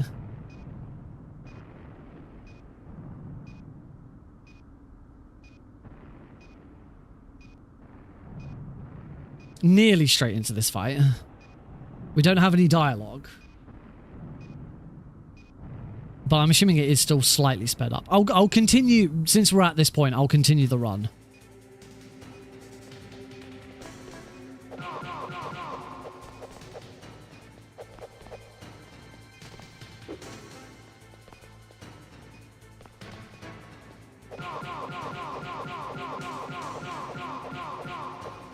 Ah, I always struggled to get back into that.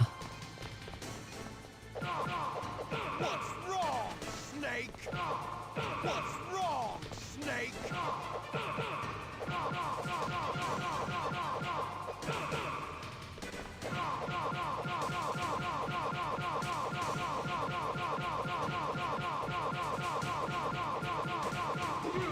There we go. I don't know the exact time. For any percent, it's not actually that much. But it's I'm pretty sure it's like at least a minute. Because the main thing with minimal install is it massively speeds up the cell and torture section.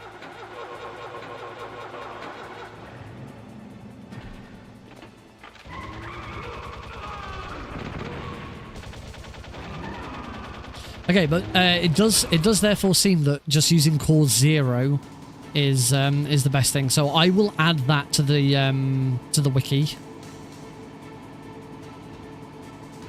Which I think I want to be there.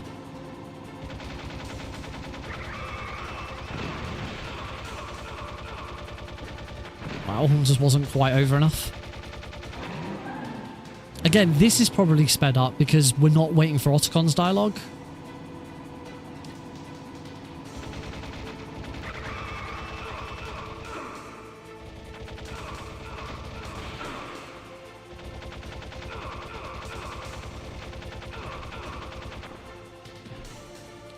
Oh well, you still get to see the end of the game. We'll take a break and we will we'll do one more run.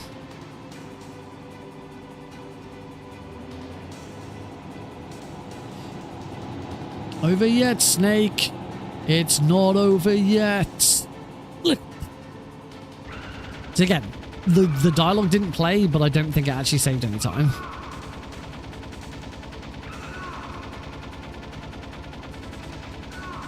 One.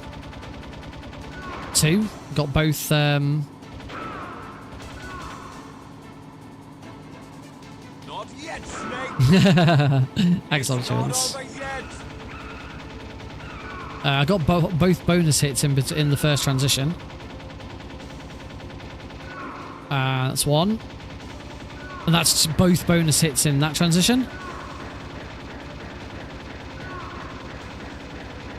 Damn, I wish this was part of a run. This would be a massive time save. This is a really good escape. There you go. And for very easy, which this difficulty now is, that's actually the end.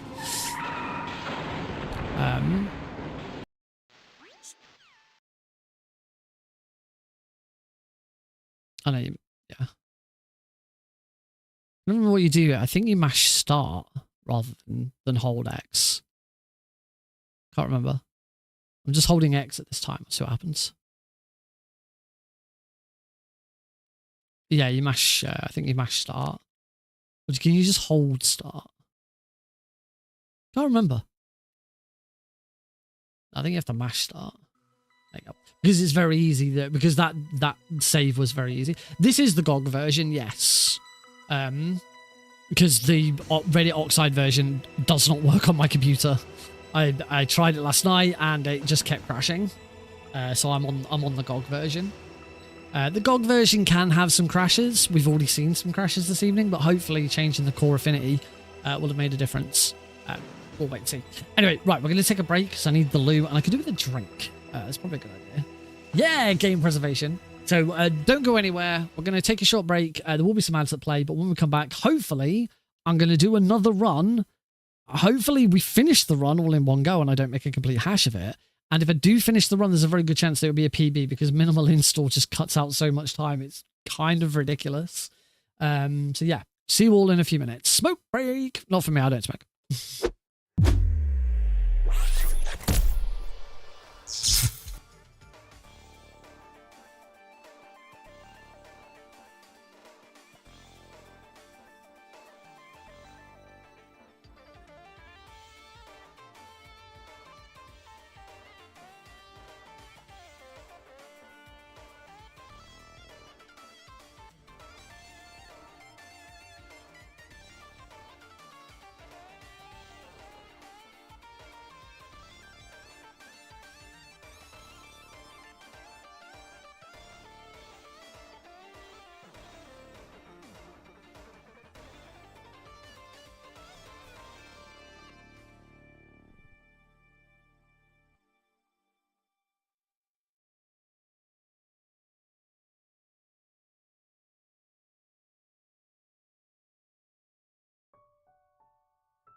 Hello everybody, welcome back to Thursday Night Speedrunning here on the Minute Carpy stream, where we're back on the very first Metal Gear Solid speedrun that I ever learned. It's Metal Gear Solid 1 PC, the game that I said I'd probably never come back to. I'm back on, because we wanted a change, we wanted to do something different. So we'll go back to where it began. There's massive time save, because the runs had a massive update since the last time I attempted it with the minimal install change, which is weird and funky. I don't agree with it, but it's here to stay. So yeah, that's all good. Anyway, we're gonna get on with the next run very shortly, but first a public service announcement. Oh, welcome back, folks. Before we get started with the next run, I do want to just reiterate something I talked about on Tuesday. If you were here on Tuesday and you already heard about this, I will try and keep it brief, but I am kind of going to be talking about it every single stream from now on because it's super important to me. And super important that as many people know about it as possible. As many people know, I am the creator of Speedrun Tools UK, which is a speedrunning marathon broadcast package designed to erode the barrier into getting into speedrunning marathons, speedrunning marathon organization and execution. Something which in the past has been very difficult to get into because you need quite a good technical knowledge of it. But Speedrun Tools UK is designed to try and eliminate that. It's not ready. It's not been released publicly yet. It's getting there. Once I've got the guide to a position where I'm comfortable, I'll be ready. I do want to do my own event to prove how it works and you know do something with it. I don't know when that's going to be yet, but it will be, and I'm hoping it will be before the end of the year. The important bit on the side of that is one thing that I have been advocating for and really pushing for a couple of years is to get more live events taking place in the UK. So if you are a UK-based speedrunner who likes going to live speedrun events, then do not click away. You need to pay attention to what I'm about to tell you. So as under the banner of Speedrun Tools UK, I am currently in negotiations with an existing UK live event team. They are a team that do live gaming events across the UK multiple times a year. They do about a dozen every year, I think. And I'm currently in negotiations with them to bring a speedrun marathon to one of their events. At this moment in time, we are just going for one. Once we've done one, we can then go with, okay, what do we do now with this? We've got to get past that first hurdle first. So I'm currently in negotiations with them for trying to get one over the hurdle. I've had one meeting with one of their organizers who is also a speedrunner, who's also very keen to see this happen. My next goal, the next milestone for me is I've been invited to their August event, the end of August. And at that point, I will get to meet with the head organizers, and the two of us, me and the organizer I've already spoken to, will then basically pitch the idea to them, explain how we will work it, what we will do, why we should do it, how many people are interested, etc., and basically try and convince them to do it. We'll then sort of hash out, right, which event would we do it at, and blah blah blah blah blah, all of that. So at this moment in time, there is no guarantee that this is going ahead. But the conversation I had with the first organizer was very, very good, very positive, and I think we have a very good chance of getting this over the line. We have already got quite a few people who are interested, both as runners, as attendees, and as volunteers. I already have me and the organizer that I'm speaking to would both be staff for this. I don't know exactly how much involvement they would have with it on the day because they do have other responsibilities. But I've also already had a staff member from UKSG and DSA. This is one person approached me about being involved. There's also multiple other people in the Discord server that have also pledged interest in volunteering as well as running. So we're already building up a small group of people who are definitely interested in seeing this happen.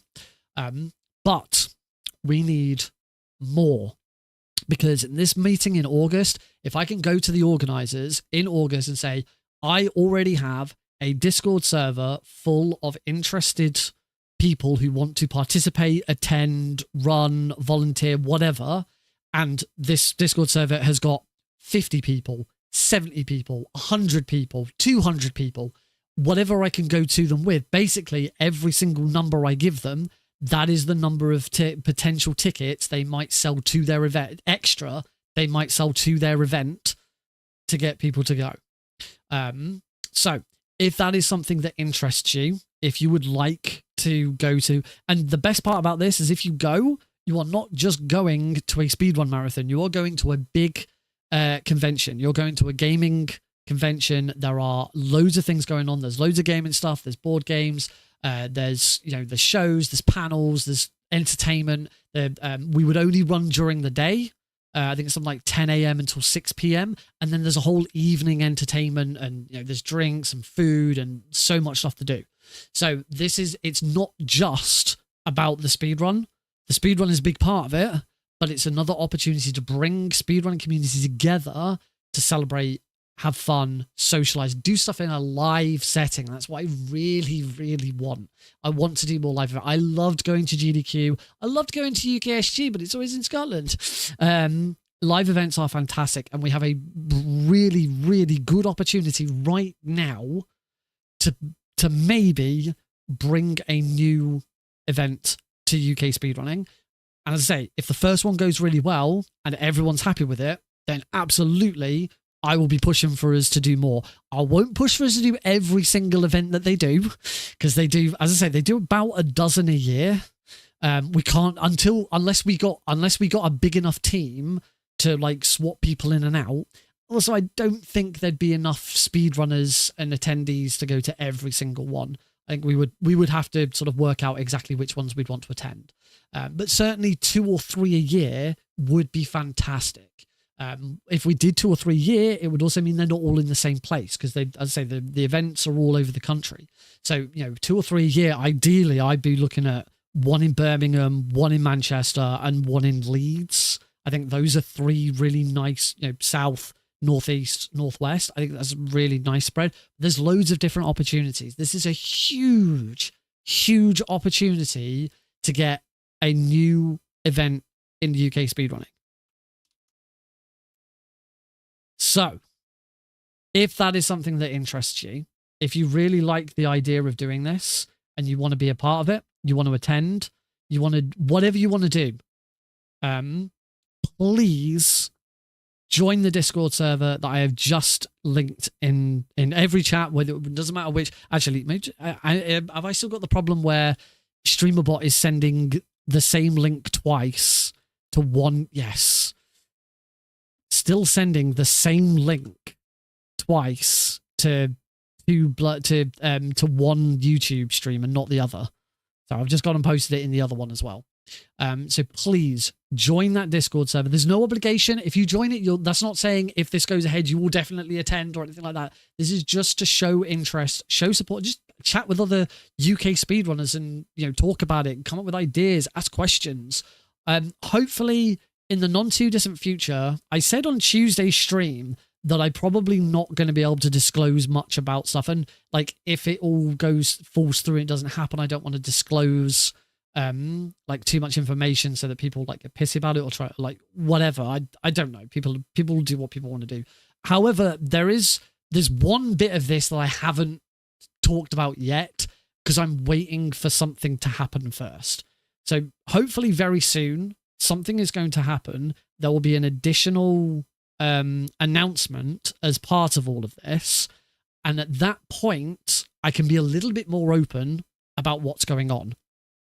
But until that happens, I don't want to say anything more, because people are trusting me and I'm trusting people and stuff like that. But at some point something is going to happen, and when it does, I will be able to talk to you a bit more and give a bit more detail as to some of what's going on behind the scenes. But if that is something that interests you, please join that Discord server.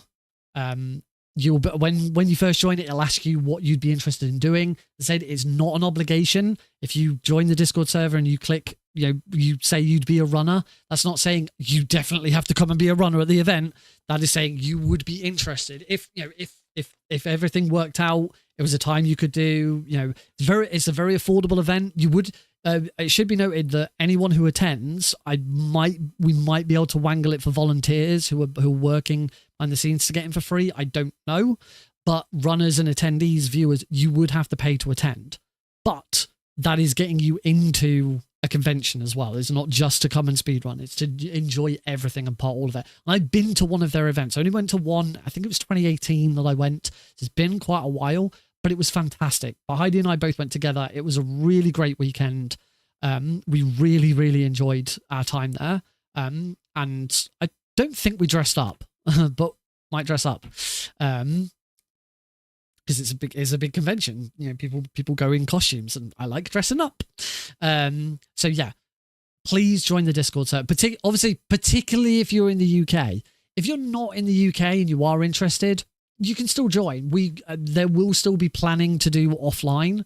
So I'm open to having online helpers as well. So if you can't make it, you could still, and obviously it'll be streamed, it'll be for charity, so we still want people to watch it as well.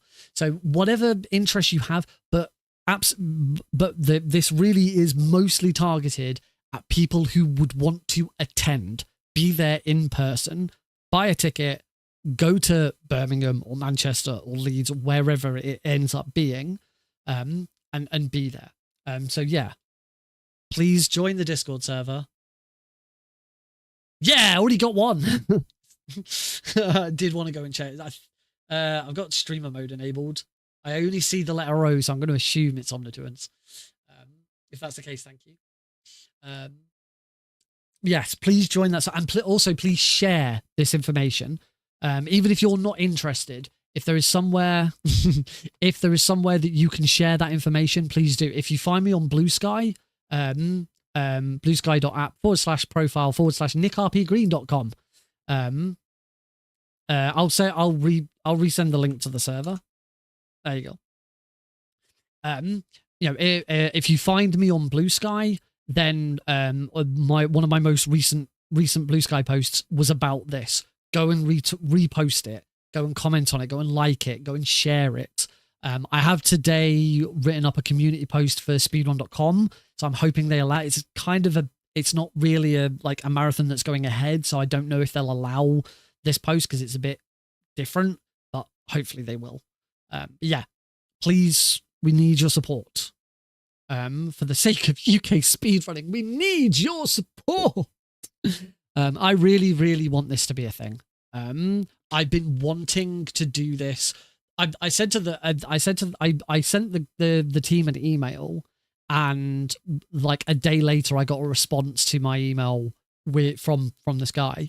And when I had the meeting with him, I said, the email that I sent you, unable to accept invite. Boo? What happens? There are some security. The default security on it is you have to, I don't think you have to have two-factor authentication. I think it's just simply you have to have a verified email address or something like that. Let me check. Because yeah, you do have to have some sort of, you do have to have some sort of permissions and protections. Raid protection, DM and spam. Verification level. So verification level is medium. Must also be registered on Discord for longer than 5 minutes. So yeah, that's it. You can't send you can't send messages until you've been registered on Discord for longer than 5 minutes. I'm sure there's something about people joining. Like you can only join the server if you've got a verified email address, which like I don't think that's a big ask. Yeah. When I had the chat with the guy, I said to him, I wanted to send this email like nearly 2 years ago. It was one of the things that I pitched to Pixel Perfect back when Pixel Perfect was a thing. I said, there's this event that goes on in the UK, and I think it'd be great to bring Pixel Perfect to it.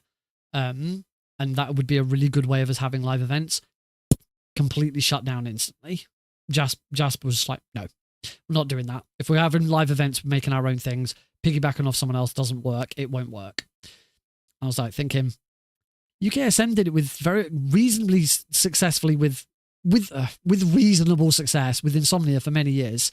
You absolutely can do it.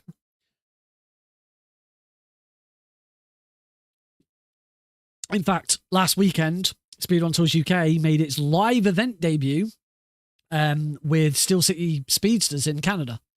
That was a live event that was part of another marathon, part of a bigger convention. Very, very successful, and they're really happy with it. And they already know they're doing it again. So yeah, absolutely can work. This is a really, really great opportunity that I've been after for a while. So hopefully this is the start of something big. This really could be the start of something big. And yeah, once something else is, yay, I see you in the, thank you, Tom. Once this other bit of information comes out and I can share it, then the conversation starts to be a little bit more open. Because I realize I'm keeping a lot of stuff close to my chest at the moment. It's not that necessary. But yeah. All right, let's do this speedrun. Join the Discord server. All right, Metal Gear Solid Integral, any percent, easy. 3, 2, 1, go. Yeah, share. The link that I sent you, share it. Go onto Blue Sky right now and say, hey guys, if you're in the UK and you want a new speedrunning event that could be all over the UK, different places in the UK, join this server, show your support. That is the big thing that we need. Yeah, as I say, the best thing that can happen is if that server, somewhat blows up a little bit, and then in August I can go to the event organizers and say, right, I've got a Discord server of 100 people who are, the majority of them are interested in attending and will buy tickets to your event to come to this. Well, there you go. I've just sold you another 100 tickets. If that ain't a good enough reason to let this happen, I don't know what is.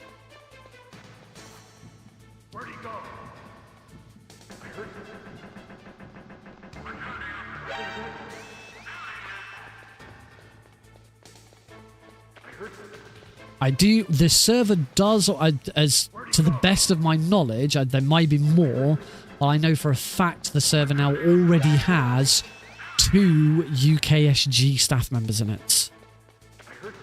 So, this information is getting to people who already regularly attend a speedrun marathon in Scotland, and that is a fantastic audience to have as well. The only reason I haven't advertised it directly to UKSG is because I'm not actually in the UKSG Discord server. I'm not sure why, because I've been to UKSG. I know I had some issues with some people at one point, but I don't know why that would have been enough for me to leave the server. But I'm not in it, so I'd feel bad joining a Discord server just to plug something. So I haven't pushed it out to UKSG specifically. The server does now have InstaSim, who is the organizer of an existing event that takes place in Wrexham every year called Insta Speedathon, which I've attended. I do need to reach out to Warwick University Speedrunning. They do their own live event, and I had some really nice chats with one of the organizers. whilst I was there earlier this year. Oh, that was much cleaner. About the potential for putting on events and sort of making a UK team, because the guy, one of the main organisers of it, isn't even at the university anymore. He's an alumni, but he has to keep going back and help them out because they don't have the technical know-how to do it without them. So the opportunity for them to do something outside of the university is probably good. But their Discord server doesn't have like an other marathons or promo area. I can't remember. I think they have a promo area for like promoting your own stream. I can't remember if I posted it in there, but I might just contact them directly and say, hey guys, you like live events? Want to do more?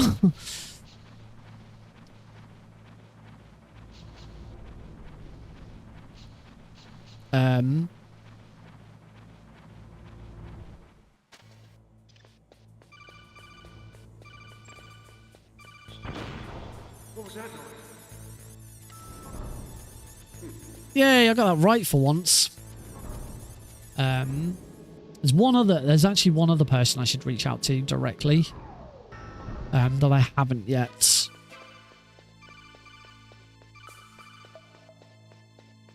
Because again, I actually started putting some plans in place for something, for actually a solo event, not attached to anything else, but like essentially the UK's answer to ESA and GDQ is something I actually started to reach out to other speedrun events to ask if they'd be interested in joining in. I reached out to InstaSim.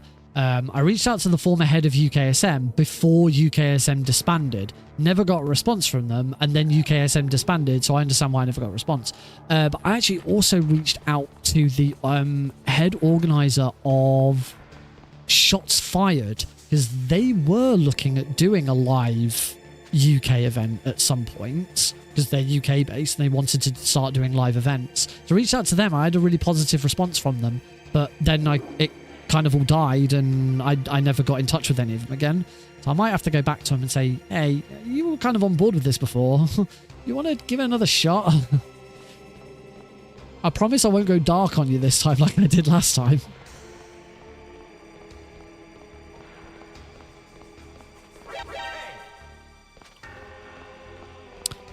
So yeah, I've still got some people that I want to reach out to directly.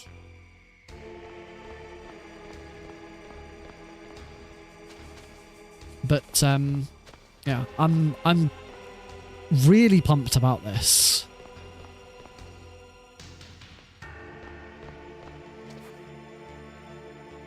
So this really could be a great opportunity.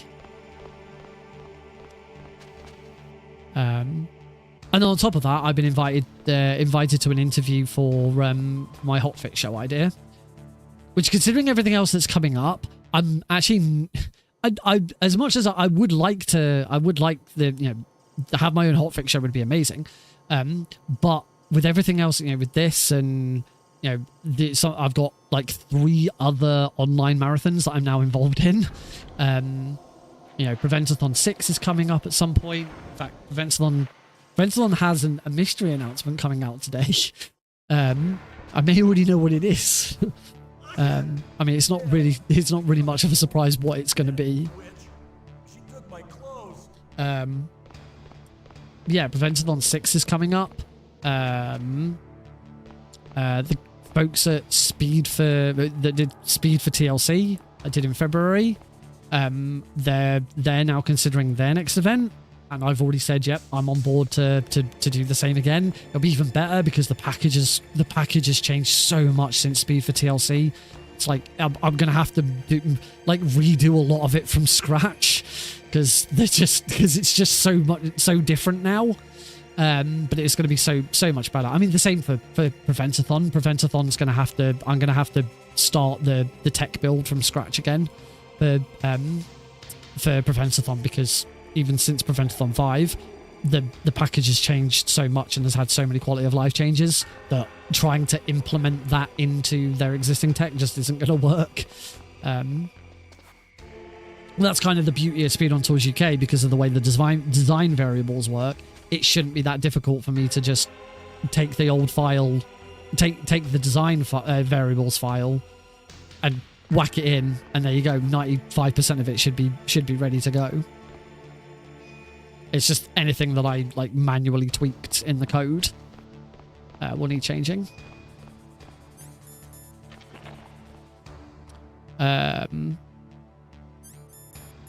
Fast for the Kids.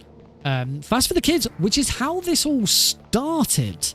Originally, Speedrun Tools UK started because OG Happy Dude wanted to do Fast for the Kids 2. He'd already done Fast for the Kids 1, and I helped him out massively with the tech for that.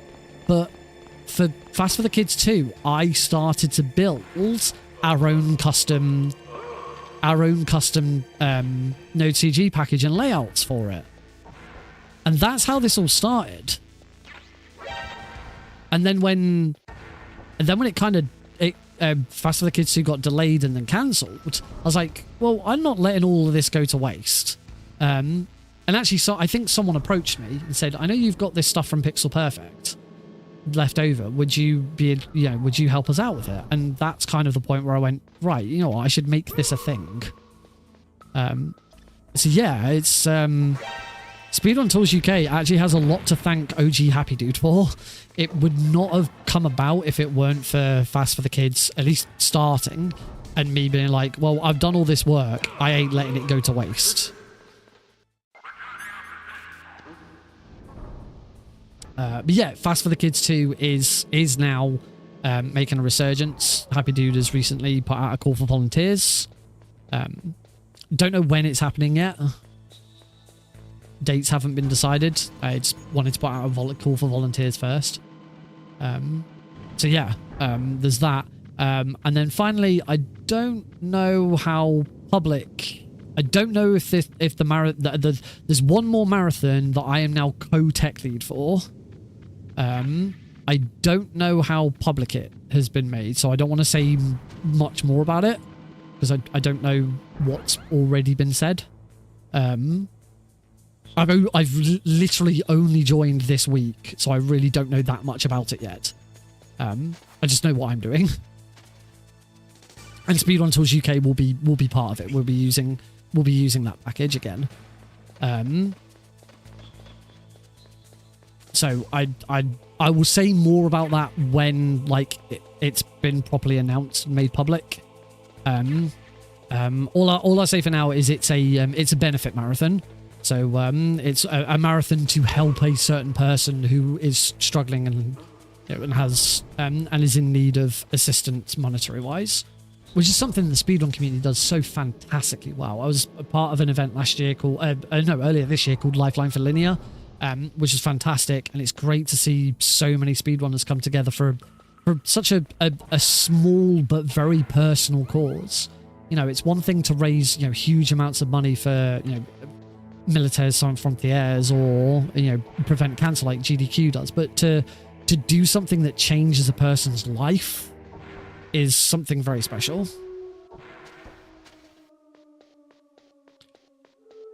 And that's the power of speedrunning, folks.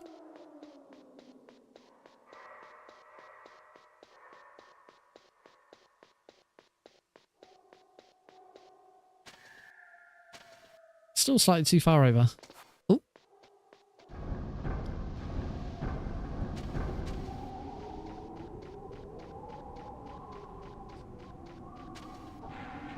Oh, perfect again. I'm not going to make the same mistake this time. I actually used up one of my precious stun grenades last time.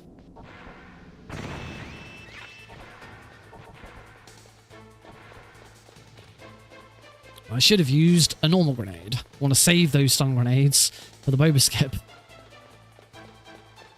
We got first try last time. Here's hoping that we can get something similar.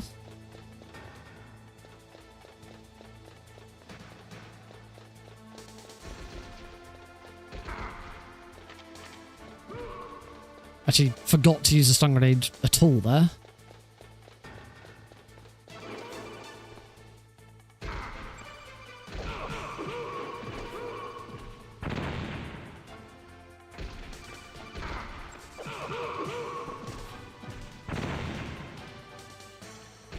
There we go. It took a few attempts, but we're through.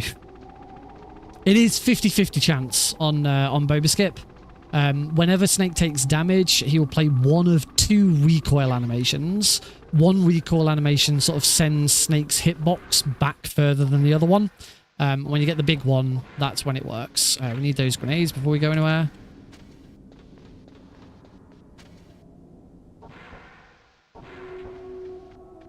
Oh, ran a bit too far forwards.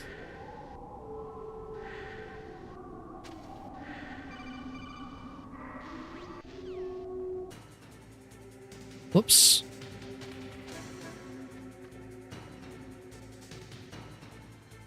Nah.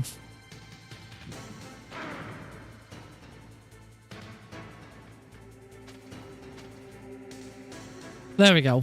Whoops, that was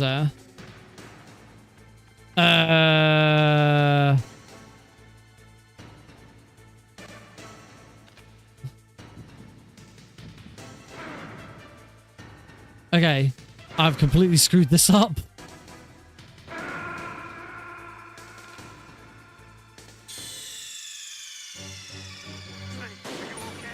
I don't think I need to do full GME. No, that is not how it's supposed to work.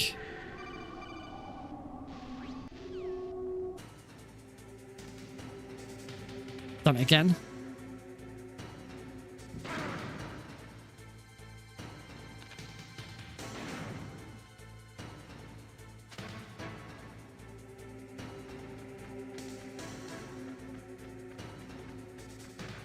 No, I think I'm supposed to do full GME.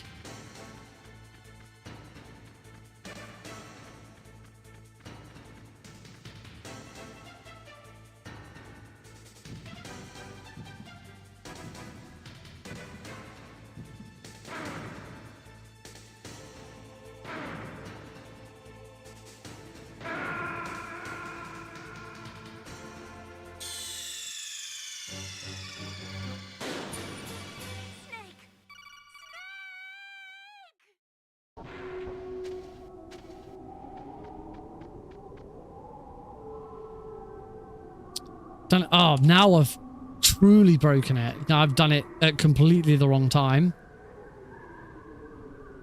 Yeah, I've completely broken the game now. Completely soft locked. Nothing doing.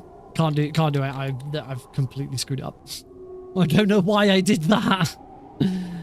Whoops.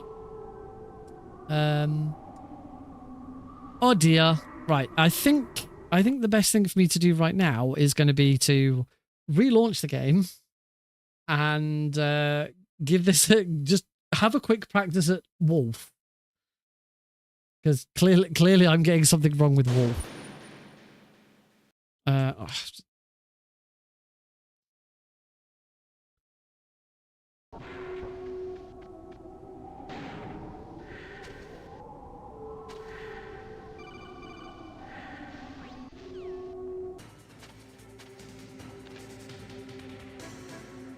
No, I have no bloody stun grenades on this save.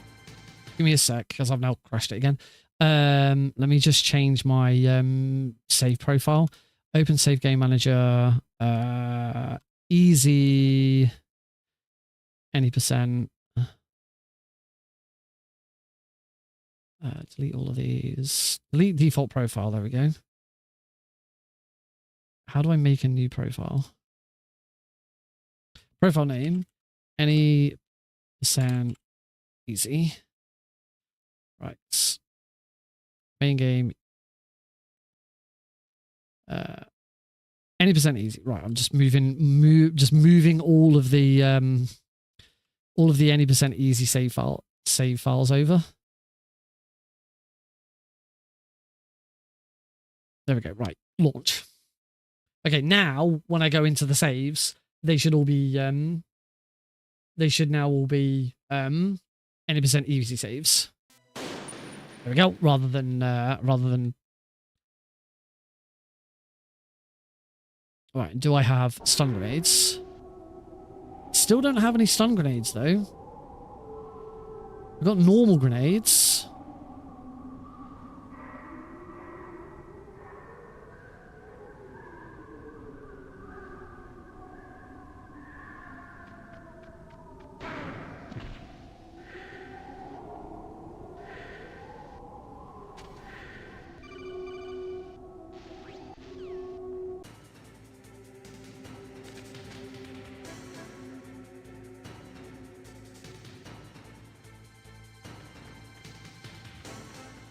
I'm doing something wrong here. Because I've done the same thing. I've done the same thing again.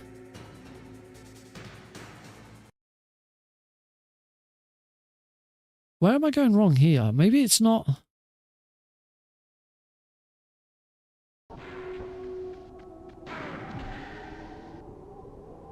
Is it you don't go into full GME?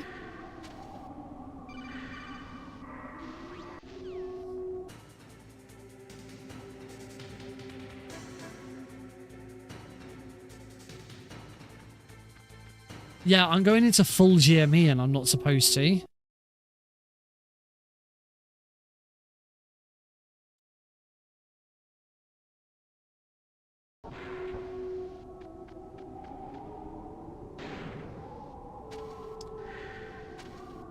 Yeah, you're not supposed to go. There's 2 stages of GME. And the one I'm in now is the correct one. There's 2. There's one that just gives you invincibility. And there's one that allows you to skip triggers. The problem was I was going into the full or GME 2 where you can skip triggers. The difference between the 2 is if you quickly... For those who don't know, I haven't actually explained this yet. GME is performed by interrupting the animation of Snake equipping the PSG-1. So when you equip the PSG-1, the first thing that happens is Snake goes invulnerable. During that animation, Snake is completely invincible, because if he wasn't, then an enemy could interrupt the animation. Obviously, that was known, so that's why he goes invincible, but when they introduce the weapon hotkeys, then it means that Snake can interrupt the animation himself. And there's 2 different versions of it. There's GME 1, which is that. That's GME 1. In this state, Snake is invincible. He skips most triggers, but not all triggers. And this is what you need to beat Wolf. You beat Wolf with GME 1, not GME 2. Oh, actually, there's 2 ways of cancelling. You can either go into first person or you can crouch. You don't skip triggers in GME 1. There you go, open the door. But I am invincible in GME. So GME 1 is really just invincibility. There's no skipping of triggers.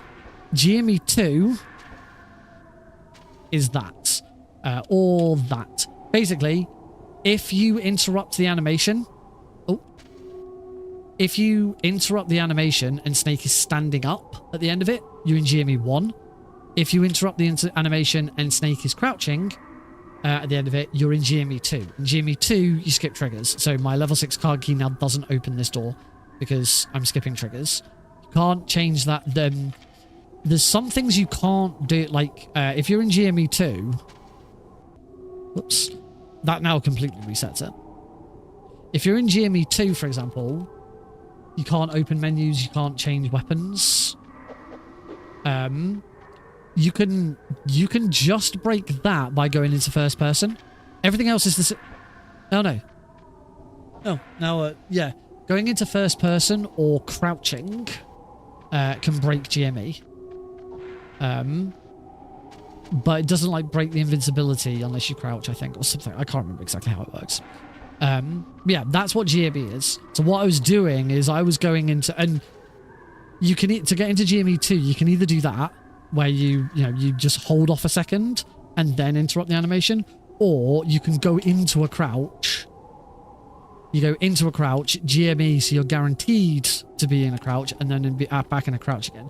You may notice when I do that, there's nothing happening on my controller. My controller inputs at this point, you're not seeing anything, and that is because I'm using the number pad to do it very quickly.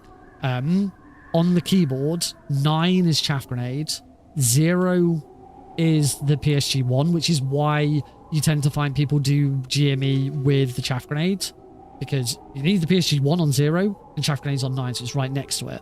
So the other recommended keyboard input to do is to have crouch on the minus key next to 0, so you can just very easily go minus 0, 9, minus. Whoops.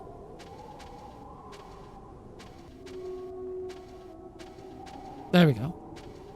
Yep. So just minus 0, 9, minus.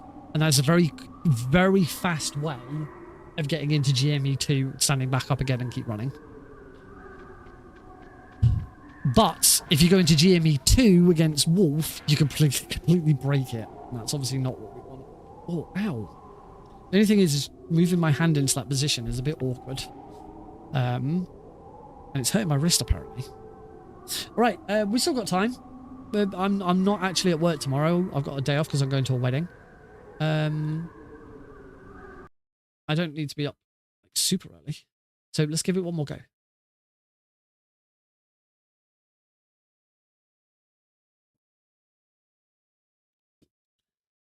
It would actually be nice to finish a full run.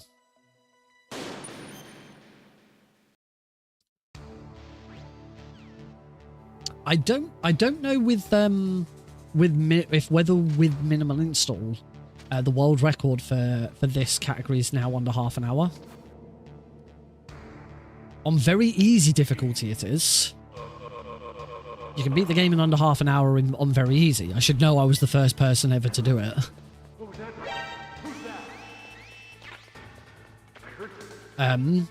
But yeah, I don't actually know if the 30-minute barrier has been broken on easy. Yes, God mode exploit is what GME stands for. That is correct. Completely unintentional.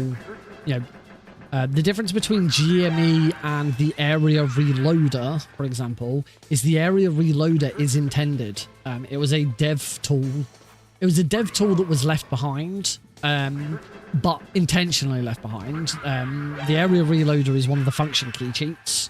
So there's an option in the launcher, or if you like put -cheats enabled or cheats enable in the command line of the shortcut for the game, then you access the hotkey cheats, which are F1 through to F8 or through to F12. There's like one that unlocks everything. There's one that like gives you infinite ammo. There's one that like gives you like a movable drone camera. So like you have a flying camera that can go anywhere. I can't remember what they all do. There's like one that gives you full health and stuff like that. But F7 is the only one that's allowed, and it's only allowed in very easy speedruns, and that is the area reloader, which, as it sounds, it reloads the current area you're in. It's just some areas reload in different ways.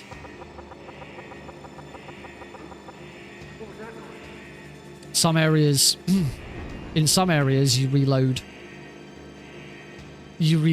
and the game just takes you back to the start of the room. In other areas, because certain, like, if you're in an area where there's like loads of cutscenes and stuff happening, you may find that using the area reloader, because a cutscene has started, that's the flag for the next cutscene to start, or the next thing to happen. So you know, that's how we like skip torture so quickly and skip Rex.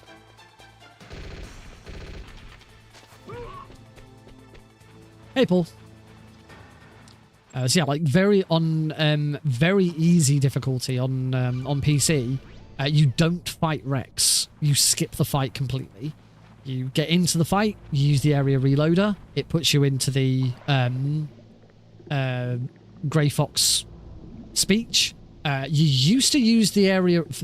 Well, originally, before the area reloader was a thing, you used to Alt-tab out and tab back in to skip the speech. Then you use the area reloader to skip the speech. Now you don't even need to use the area reload to skip the speech because minimal install skips the speech. So now minimal install skips the speech, and using the area reloader in the second half of the Rex fight also skips the fight. Because reloading that area, the game's like, oh, yeah, it's done. Don't ask me how it works, I don't know. It's weird. Nice fast elevator, which I nearly screwed up.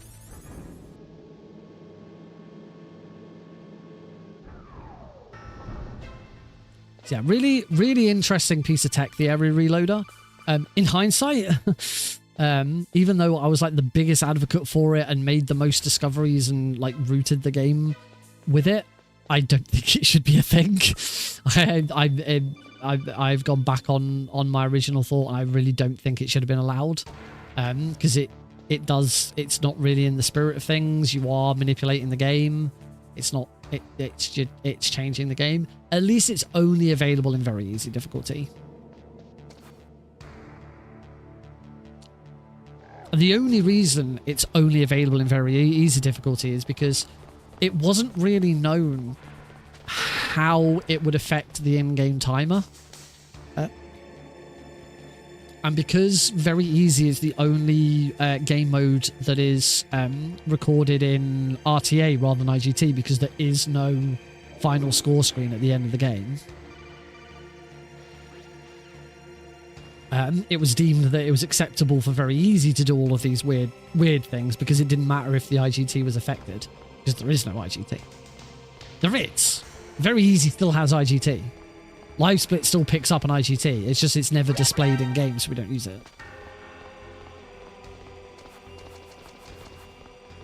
Shut up! Shut up in there, will ya? Oh, we do still get sharp in there, will ya? You don't need to stop Johnny from sneezing, particularly with minimal install, because there's no sound. So I do believe his sneezes are faster anyway, but you never needed to. It's only Twin Snakes where you have to keep Johnny from sneezing, because it does slow him down if he sneezes.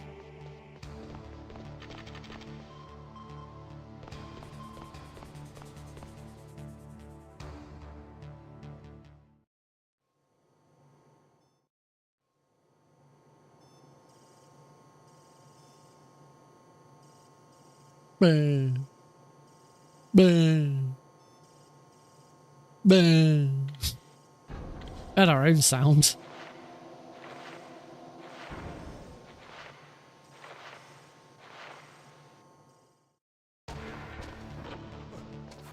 Oh yeah.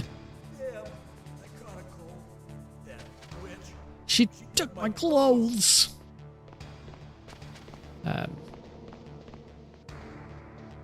So yeah, that's kind of like, that's what's interesting about very easy difficulty in the area reloader. Came up with so many new things with the area reloader. I've got my own skip named after me in MGS1. It's only doable in any percent PC. All bosses PC very easy. The Nick Eater skip. The Nick Eater skip. Only one category in the entirety of Metal Gear Solid 1 that the trick is usable.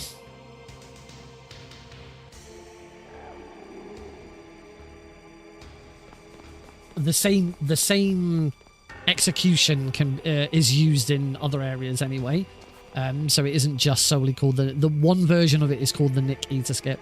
The rest of it, the technique I named the elevator reload.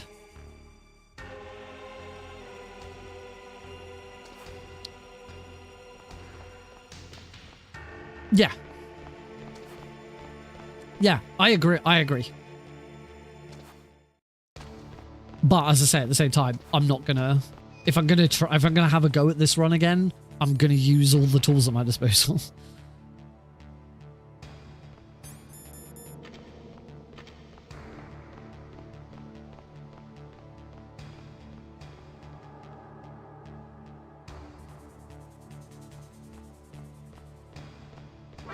I certainly wouldn't be putting forward this run for marathons, because it just, I don't know, it just lacks, like, you miss so much. It lacks a lot of charm for me. This has been done at GDQ. A GDQ this year. Metal Gear Solid ran, I believe it was All Bosses Extreme. Oh, I've gone to the wrong floor.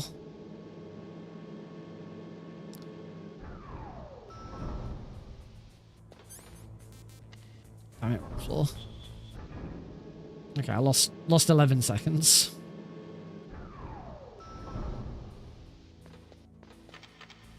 But we're still ahead, so we're good.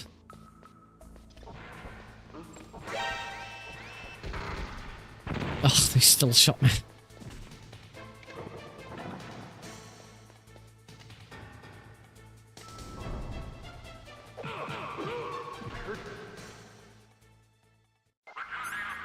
No, you didn't hear anything.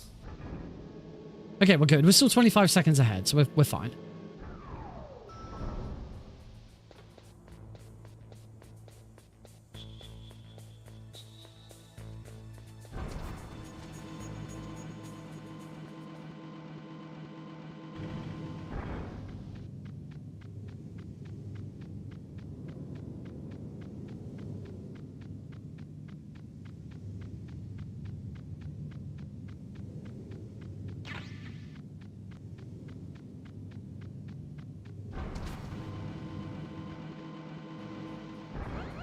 I should also say, whilst I also disagreed with putting full analog control back in, it does feel nice.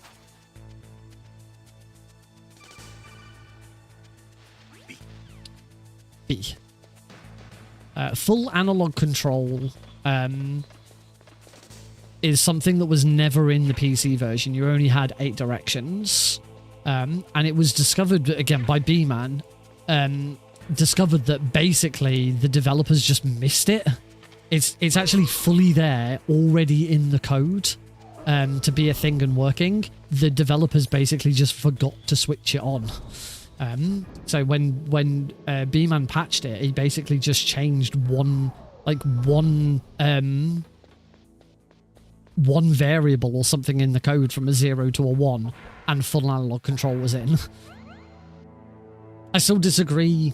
Again, I still disagree that it should be allowed for speedrunning, because you having to manipulate the game's code to add it.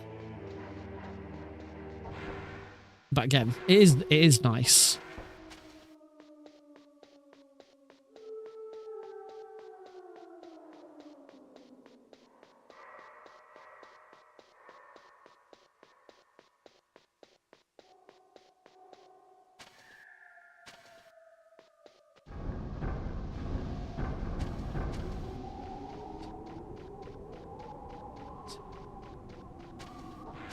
Oh, perfect again. It's all coming back.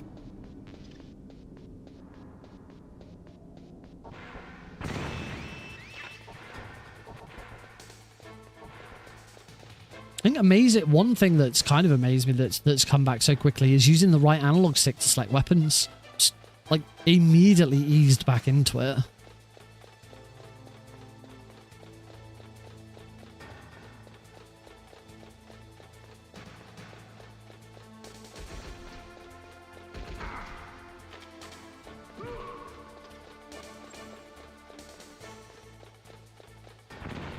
Let's keep the guards away from me a little bit.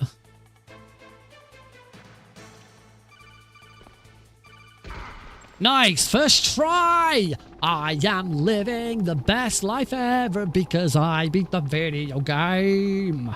I am living the best life ever because I am out of the stairwell of shame.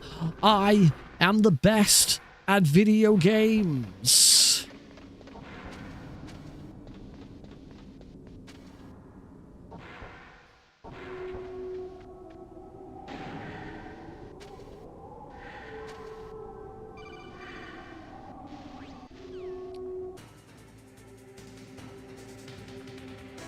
Perfect.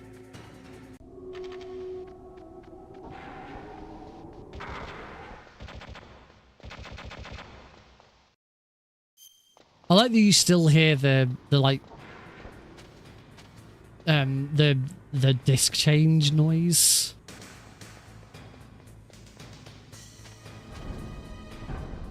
That was sneaky. Maybe one day.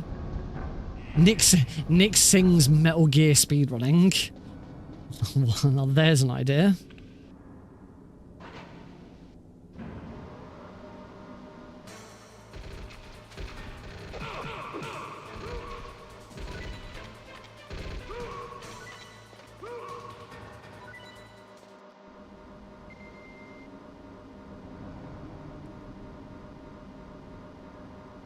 think I've remembered the timing for Raven. Pretty sure is wait for the grenade to come back into Snake's hand and then count to 2. There's something I just feel about, you know, seeing the grenade in the hand and going 1, 2, throw. 1, 2, throw. There's just something that seems familiar with that. One thing I never got used to, and I really should try and get used to, is doing GME like this. Using, so I have the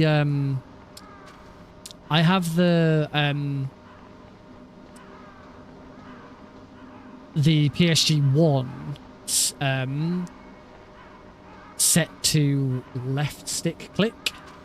So to go into GME quickly, it's left stick click and then the PlayStation button. And that's a really fast way of doing it. It's really nice to use. And I got so used to it. Like muscle memory for using the keyboard to do it has come right back straight away.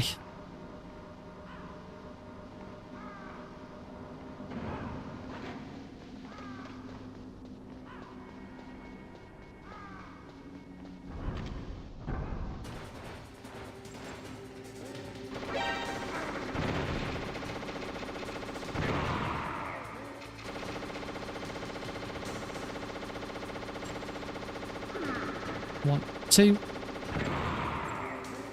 1, 2. 1, 2. 1, 2. 1, 2. 1, 2. Done. Yeah. 2. I knew there'd be something.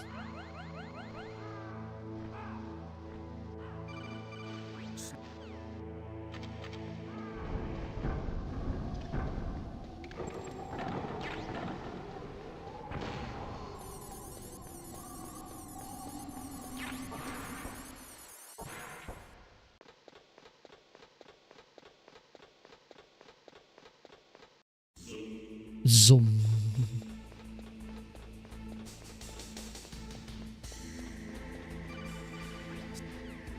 Not quite frame perfect there. You didn't see the word call appear, but you did hear it. To be like the absolute fastest you can be at answering these codecs. Oh, look at those gold splits. You need to not see or hear it.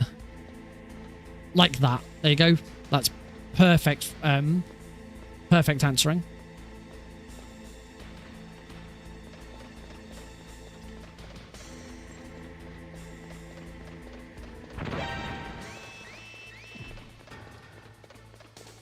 Got the spare stun grenades, so we'll use them.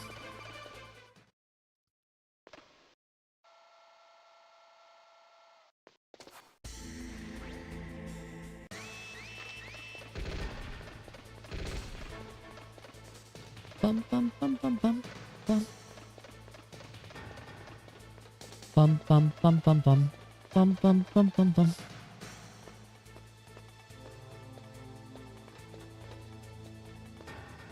Alright, now we're on the really long dull bit. But hopefully as long as it doesn't crash this time, we should be good for a run now.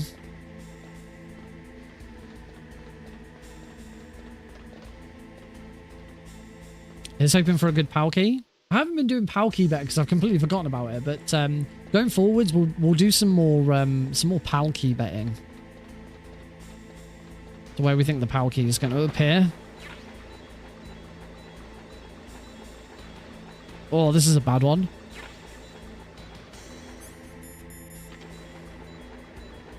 Not great. Not the worst. Third worst. But we didn't get the bomb, so that's always good. That's a plus. Apparently my PB was really bad. Because, like, I just saved 20 seconds with that power key.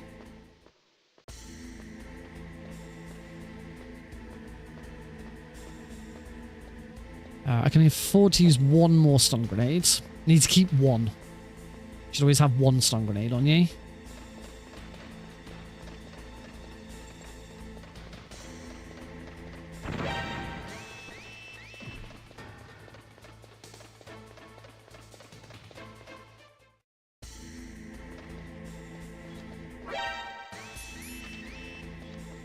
Because by having one stun grenade on you, you can use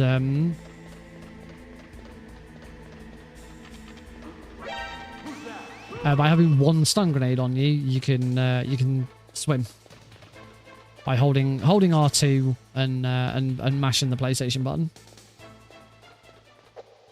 Oh, word of caution: if you're going to do what I do, and you have the chaff grenade on the PlayStation button, make sure you've turned Steam off, because otherwise you'll instantly open Steam with the PlayStation button.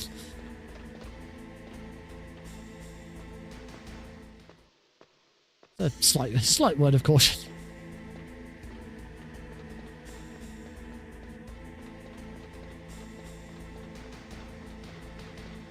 I'm going to swap to my chaff grenades to make sure I don't throw in my last stun.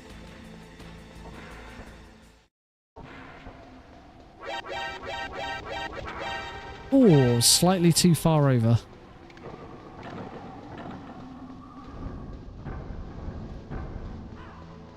Yeah, look at that. 56 seconds ahead now. That Raven could still have been improved. My Raven's still a little rusty.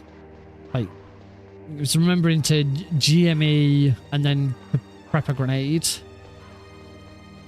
You do it slightly differently in most other categories.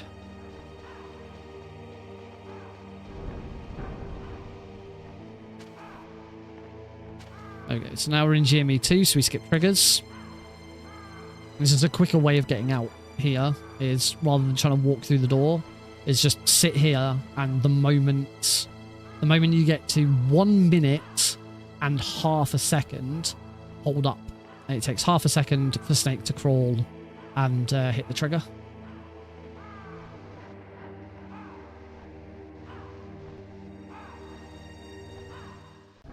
There we go. I don't even need to check the key. I know it's correct.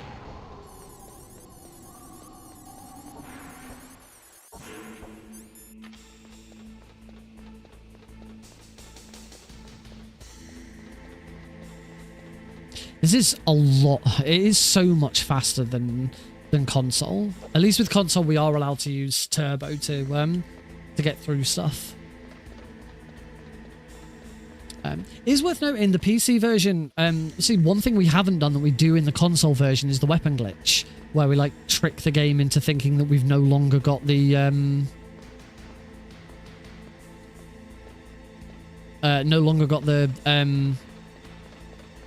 Stinger equipped. You can still do that on the PC version. It still exists. It's just you don't really need it because you've got GME. What some people do like to do is they like to use the weapon glitch. They like to use the weapon glitch for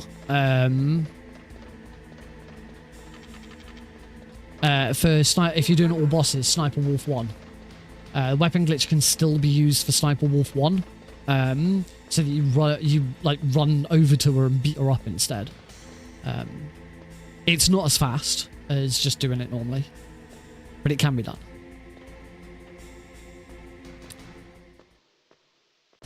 After, I should say, I'm gonna stick with Metal Gear Solid 1 for a little bit now. Potentially, I might stick with Metal Gear Solid 1 now until Delta comes out. I don't know yet. It depends how bored I get of it. But I am intending on... I'd like to try and get the very easy world record back, because as I think it's open with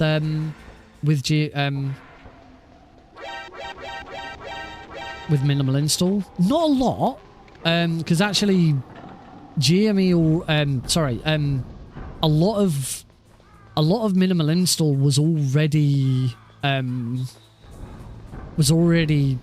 saved. I think the main things will be like torture is very different in very easy anyway, and it's so much faster. So I don't think minimal install will make much of a difference there.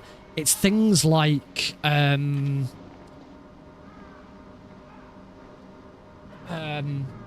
liquid speech. If there's a time save on that, there's little things that might improve a very easy one, but it actually won't be a lot.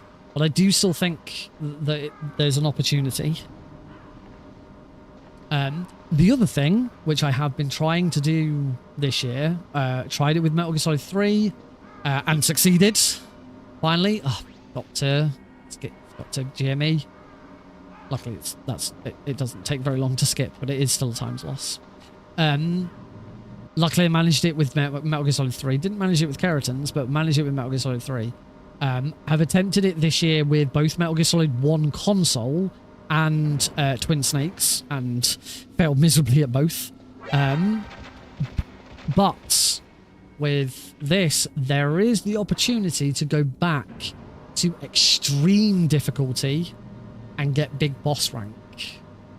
Something I've never achieved in Metal Gear Solid 1. It would be nice to do that on console, because on console it's a bit more legitimate. But there's no reason I can't also do it on PC.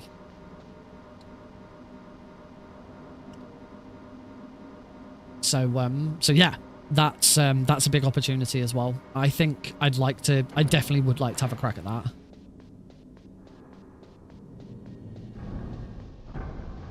If that is agreeable to others, I'm sure. I can't imagine there'd be much.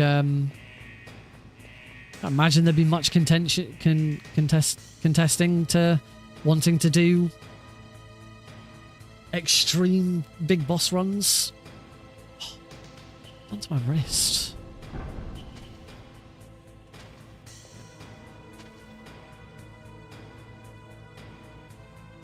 Time anyway. Quarter past midnight.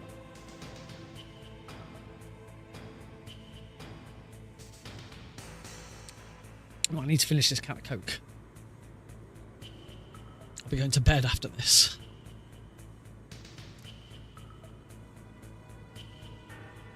I discovered something. Well, me and Heidi discovered and worked out something really cool recently. Next week is my last. Hang on. Next week is my last full 5-day week of work until the 2nd week of September. Yes, I'm pretty sure there is an achievement for it. Which I should probably just get that achievement at some point. Wait, and the easiest way of getting that achievement is to play the OG Japanese version. So I should do that just to get the achievement. And then at some point go back to console runs and try and actually get it for real. Yeah, just because of the way things are working out. So this week I'm only on a 4-day week. I'm not at work tomorrow. Well, technically I'm not at work today. It's now Friday. I'm at a wedding, so I've got the day off. Next week I am in all 5 days, and as I say, that will be the last week until September that I've got a full 5-day week. The following week I am only in for 4 days because I go on holiday on the Friday, so I have the Friday off. The following week I'm off all week because I'm on a said holiday. I managed to GME. Okay, you can do that. You can GME in the middle of the call coming in and it still works. I was lucky. I could have broken the game there. You said I haven't. Snake might not walk. We're good. Yeah, so yeah, following week I'm on holiday on the Friday because I then go on holiday and I'm on holiday for the following week. The first week I'm back after my full week's holiday. On the Friday, Heidi is going to the dentist's. Oh no, it happened again. I threw the chaff grenade in the ditch and it fell down. That was awkward. Heidi is going to the dentist for a tooth extraction. She has another wisdom tooth being removed. She's only ever had it done once before, and it was one of the most horrendous things I've ever seen her go through. So she's like, I want you there. I'm not going on my own. So I've taken the day off work to accompany Heidi to have one of her wisdom teeth removed. not pleasant. So that's the 3rd week of August. Oh, that might have been too early. No, I'll throw another one.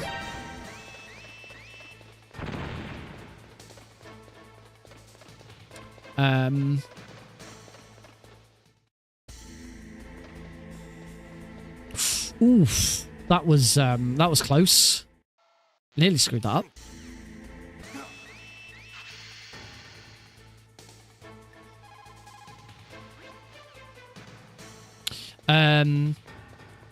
So that's the 3rd week, and then the final week, of August, I have also got the Friday off, because that Friday is the day I've been invited, to the event that I'm working with to try and get a speedrun marathon set up with them.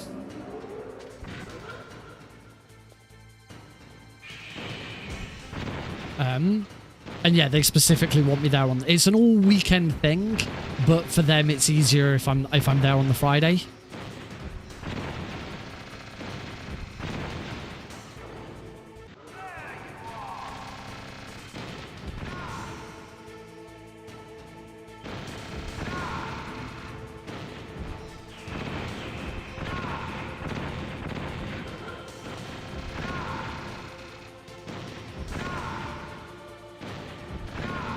That's a little awkward.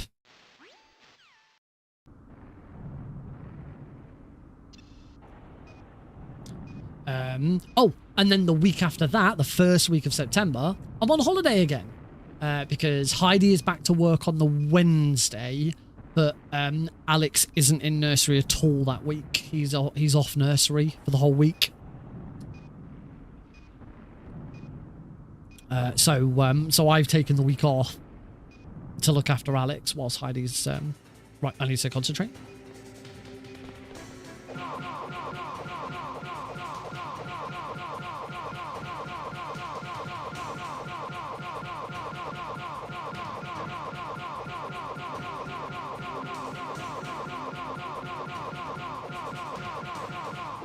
Oh, it was one hit too early.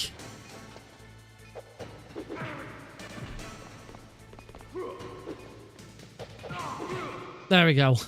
One hit too early. But that was good.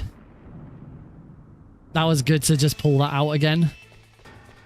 There you go, a bit of time saved there with minimal install as well. We don't have to wait for Ottocon's voice lines.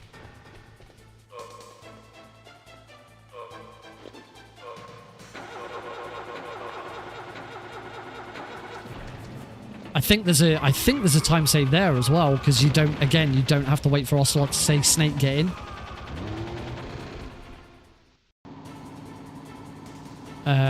Even here, again, there's no voice liners for Ottocon. So he might be... I don't know.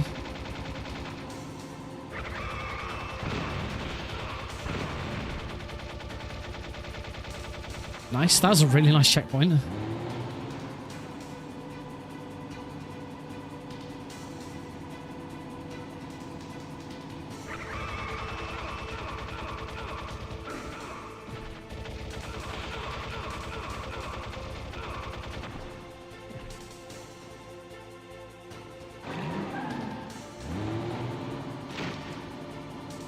I don't know whether there's any time save here.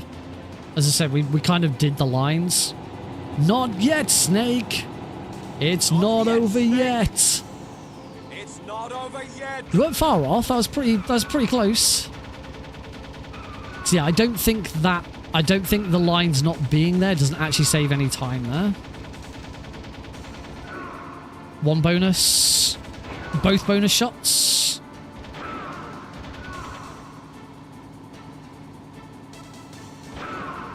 Oh, I got the quick shot there as well.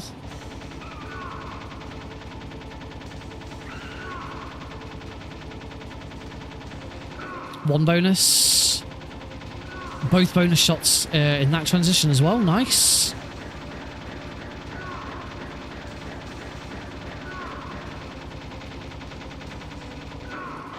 Very fast escape.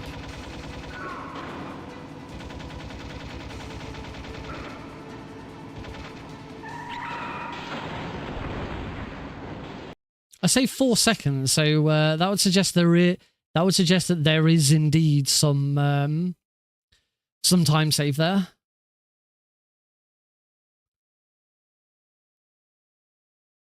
And there we go. By 2 minutes and 7 seconds, it is a PB. Woo! Yeah, a lot of that down to minimum install. But actually, there's a fair chunk in there that was just down to better execution as well. The liquid fight was much better.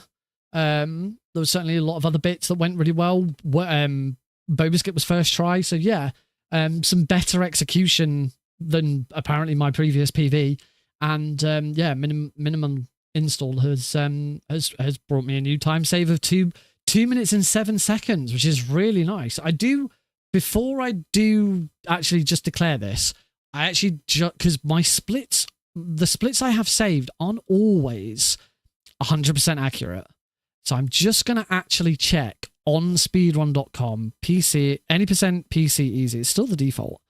Nick RP Green, 20th, 3 years ago, 35 minutes and 30 seconds, which is actually 45 seconds. Yeah, 45 seconds. So according to live split, this is the time save of 2 minutes, but actually the time that I had on here on the time that I've got on live split is not the same as the time I've got on speedrun.com. So it's actually, compared to my real PB, it is a time save of 46 secones. There you go. It's still a significant time save. 46 seconds is nice. I don't know why live split does not match up with what my actual PB on speedrun.com is. But yeah, 45 seconds time save. It's under 35 minutes. It does bump me up quite a bit, actually. I move from 20th to 12th. I am 1 second behind 11th, 2 seconds behind 10th, 5 seconds behind 9th, 12 seconds behind 8th, 13 seconds behind 7th, and then you're getting into 33. So yes, the top 6 are all 33x. The world record is currently 33 minutes and 28 seconds. So I am 1 minute and 16 seconds behind world record at the moment. I do believe I believe there's a lot there are extra things still that can be done. There's like other little tricks and things that can be done. There's a I know for a fact that there's a trick where you get out of elevators quicker. Because like there's a slight moment of movement, and so you can use swim and the analog movement to get out of an elevator quicker. I'll have to have a look at the world record to see what it is, what else there is that can be done. I mean, according to third place, which is only 2 seconds behind world record, they had a second try boba skip and a good pal. So like, so apparently there's even more time saved to be had. So I'll have to have a look at it at some point. I'm not gonna push for world record, but certainly getting into that 33 bracket would be quite nice. Yeah, I'll have a look and see what else there is. Yeah, if you've been watching the VOD on YouTube, thank you very much for watching. Come check me out live Tuesdays and Thursdays. For the next couple of weeks, I will be doing variations of this run. It'll either be very easy, extreme. I might have a crack at all bosses. I don't know. My all bosses is really rusty. Last time I tried all bosses, like I failed miserably at Mantis. So yeah, don't know yet whether I'm going to be tackling all bosses yet. But yeah, come check it out. Thank you very much, and I'll see you in a future video. Yeah, that's just me closing out the VOD. I actually need to go. I still haven't put my best world record run of All Keratin's European Extreme on yet, because I wanted to wait and see if I improved on it any further. But yeah, I still need to do that VOD as well, so I will do that. Let's grab a screenshot though. Classy, I think that's a classy screenshot. But yeah, nice. Good to know that I can come back to this and yeah, crack out a 45-second time set. As I say, I don't know why I don't know what I'm doing with my mic. Sorry, I don't know why live split was so far behind what I actually have, but I have lost stuff at times. It's worth remembering that the run that I have on speedrun.com is from 3 years ago, June 2022. So yeah, a little over 3 years since I last submitted this run. So yeah, be cool to get back into another run on the board. And I say, jumping up from 20th to 12th, 8th places up the leaderboard, which is pretty cool. I used to be, I think at my best I was in top 5. I don't know if I don't actually. Can I check that? I think I can check that on speedrun.com. Let's hit flippy flop on over and have a look, shall we? So if we can go back to June of 2022, so filters, end date. If you didn't know you can do that, you can do this on speedrun.com. You can set a custom end date to say I want to look at like the history of this. So let's say July 1st, 2022. Apply filters. I was 7th with this run. When I first submitted it, I was 7th. But I'm pretty sure, and this is probably before the Boba skip. Pretty sure if we go back further, let's go back to January 1st. Oh, January 1st, I was 15th.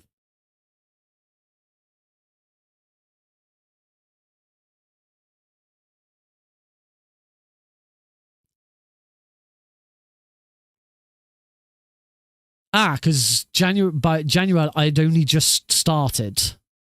This was kind of like I'd only just start, I think.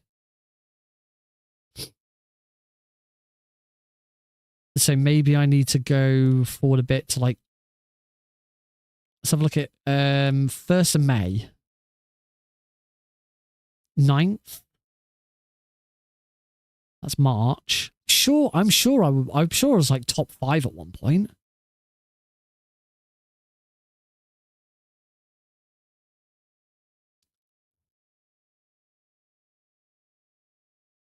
First of July, maybe 7th was the best I ever did. Well, 35.30 is my best. Has been my best for 3 years. That's still my current best. So maybe I'm thinking of a different category. But yeah, if we remove that filter and go to very easy, I think I'm 4th. 4th on very easy. Yeah, I've been world record holder for very easy a couple of times. Yeah, as you can see, the last world records was from 2 years ago. Minimal install has been in since then. I just don't think minimum install actually makes a huge amount of difference to very easy. We'll have to find out. But yeah, I've got like 30, if I can shave 30 seconds, then 30 seconds exactly would be world record. So I have to see what we can do. And then there's extreme as well. This is where we'd be looking at getting big boss rank. If it'll load. Where am I at? Where am I at with this? So, extreme, I'm actually all the way down in 14th. And apparently there's still a death. Oh, and this was when I learnt it because I was doing it for ESA. So yeah, I think I'd like to have another crack at extreme as well. And see if I can get it. I don't necessarily know why that one's Big Boss, but I think it's because Big Boss doesn't allow for. I think it's because Big Boss. for big boss rank, you don't alert farm. You're not allowed to. And it's still quicker to not alert farm. So we'll probably do a little bit of both. We'll probably like do a couple of runs with, like just without doing big boss to see if I can see how much further up the board I can get, and then we'll actually go for big boss. But that'll be like next week probably. Yeah, that's it for today, folks. Let's swippy swap back on over here so you can see what's going on. And I pushed the wrong one. If you're on the vertical stream, I haven't changed because it's the same one. There we go. That's better. Yeah, thank you all very much for watching. As I said before, I should still have it on my clipboard, and I do. So one last time, if you are interested in attending, volunteering, running for whatever way you want to support a new UK speedrun, a new United Kingdom live speedrunning event next year. It is currently in the works, but I need your support to prove to the right people that it needs to go ahead. So yeah, please join the Discord. Please share that link. I did make a post. No, I did make a community news post for speedrun.com, but it's not up yet. It does get moderated first. I don't know if you can see. I don't know if you can see current state of like messages you've put up, but I don't know. It doesn't really matter. Yeah, please share that link. Please get people involved. The more people that we can get into that server, the easier it will be for me to go to the events team and say, I've got X number of people already ready in a Discord server wanting to attend. So that would be really, really helpful. Yeah, there almost certainly won't be a stream over the weekend. Next week, Monday to Thursday, Heidi and Alex are away. I'm going to work in the office Tuesday and Wednesday. There'll be a normal stream on Tuesday. I don't know whether I'm going to do anything extra on Monday or Wednesday. I might already have something to do on one of those evenings. And I can't remember, when did I've also got my GDQ. Oh, it's not in my bloody calendar for some bizarre reason. I thought I'd put it in my calendar. But I've got my I'm gonna have to check my emails and find out when it is. I have got my Hotfix showrunner interview on Friday the 1st of August, so next Friday. So this is outside of those dates anyway. But yeah, Tuesday there'll be a normal stream. Monday and Wednesday, I don't know what I'm doing yet. As I say, I might have something lined up for one of those days, but the other day I might stream because I'll be home alone. I don't know yet whether I'm going to go behind Heidi's back and go and see Fantastic Four while she's not here and Alex isn't here, so I could go. Last time she went away and took Alex, I went and saw Sonic 3. But we might have plans to go and see Fantastic Four anyway. We think we might have the opportunity to go at some point anyway, because there's one week in the holiday. I think it's the week after we've been on holiday for a week. Alex is going to nursery for a week during the holidays. He doesn't normally go to nursery during the holidays because Heidi's at home. Heidi is a teacher, so she's at home during the holidays. But so that Heidi actually does get a break during the holidays, we're sending Alex into nursery for a week. It's costing us about 400 quid, I think it is, just for Heidi to have a break. But she's going to need it. And I'm hopefully going to try and take half a day off or something, and so I can have a day with her. And so if we do, we'll probably go and see Fantastic Four then. So I might just book a whole day off at some point, but we'll see what happens. But yeah, once I know more and if I think about it, I'll let you know. But also with some of the marathons and stuff that are coming up, I might need to start doing some work anyway. Yeah, thank you all very much for joining in. I hope you've had a wonderful time. I'm not going to raid just because it's already 20 to 1 and I should probably get to bed soon. So yeah, have a good weekend. And yeah, see you next week. Bye.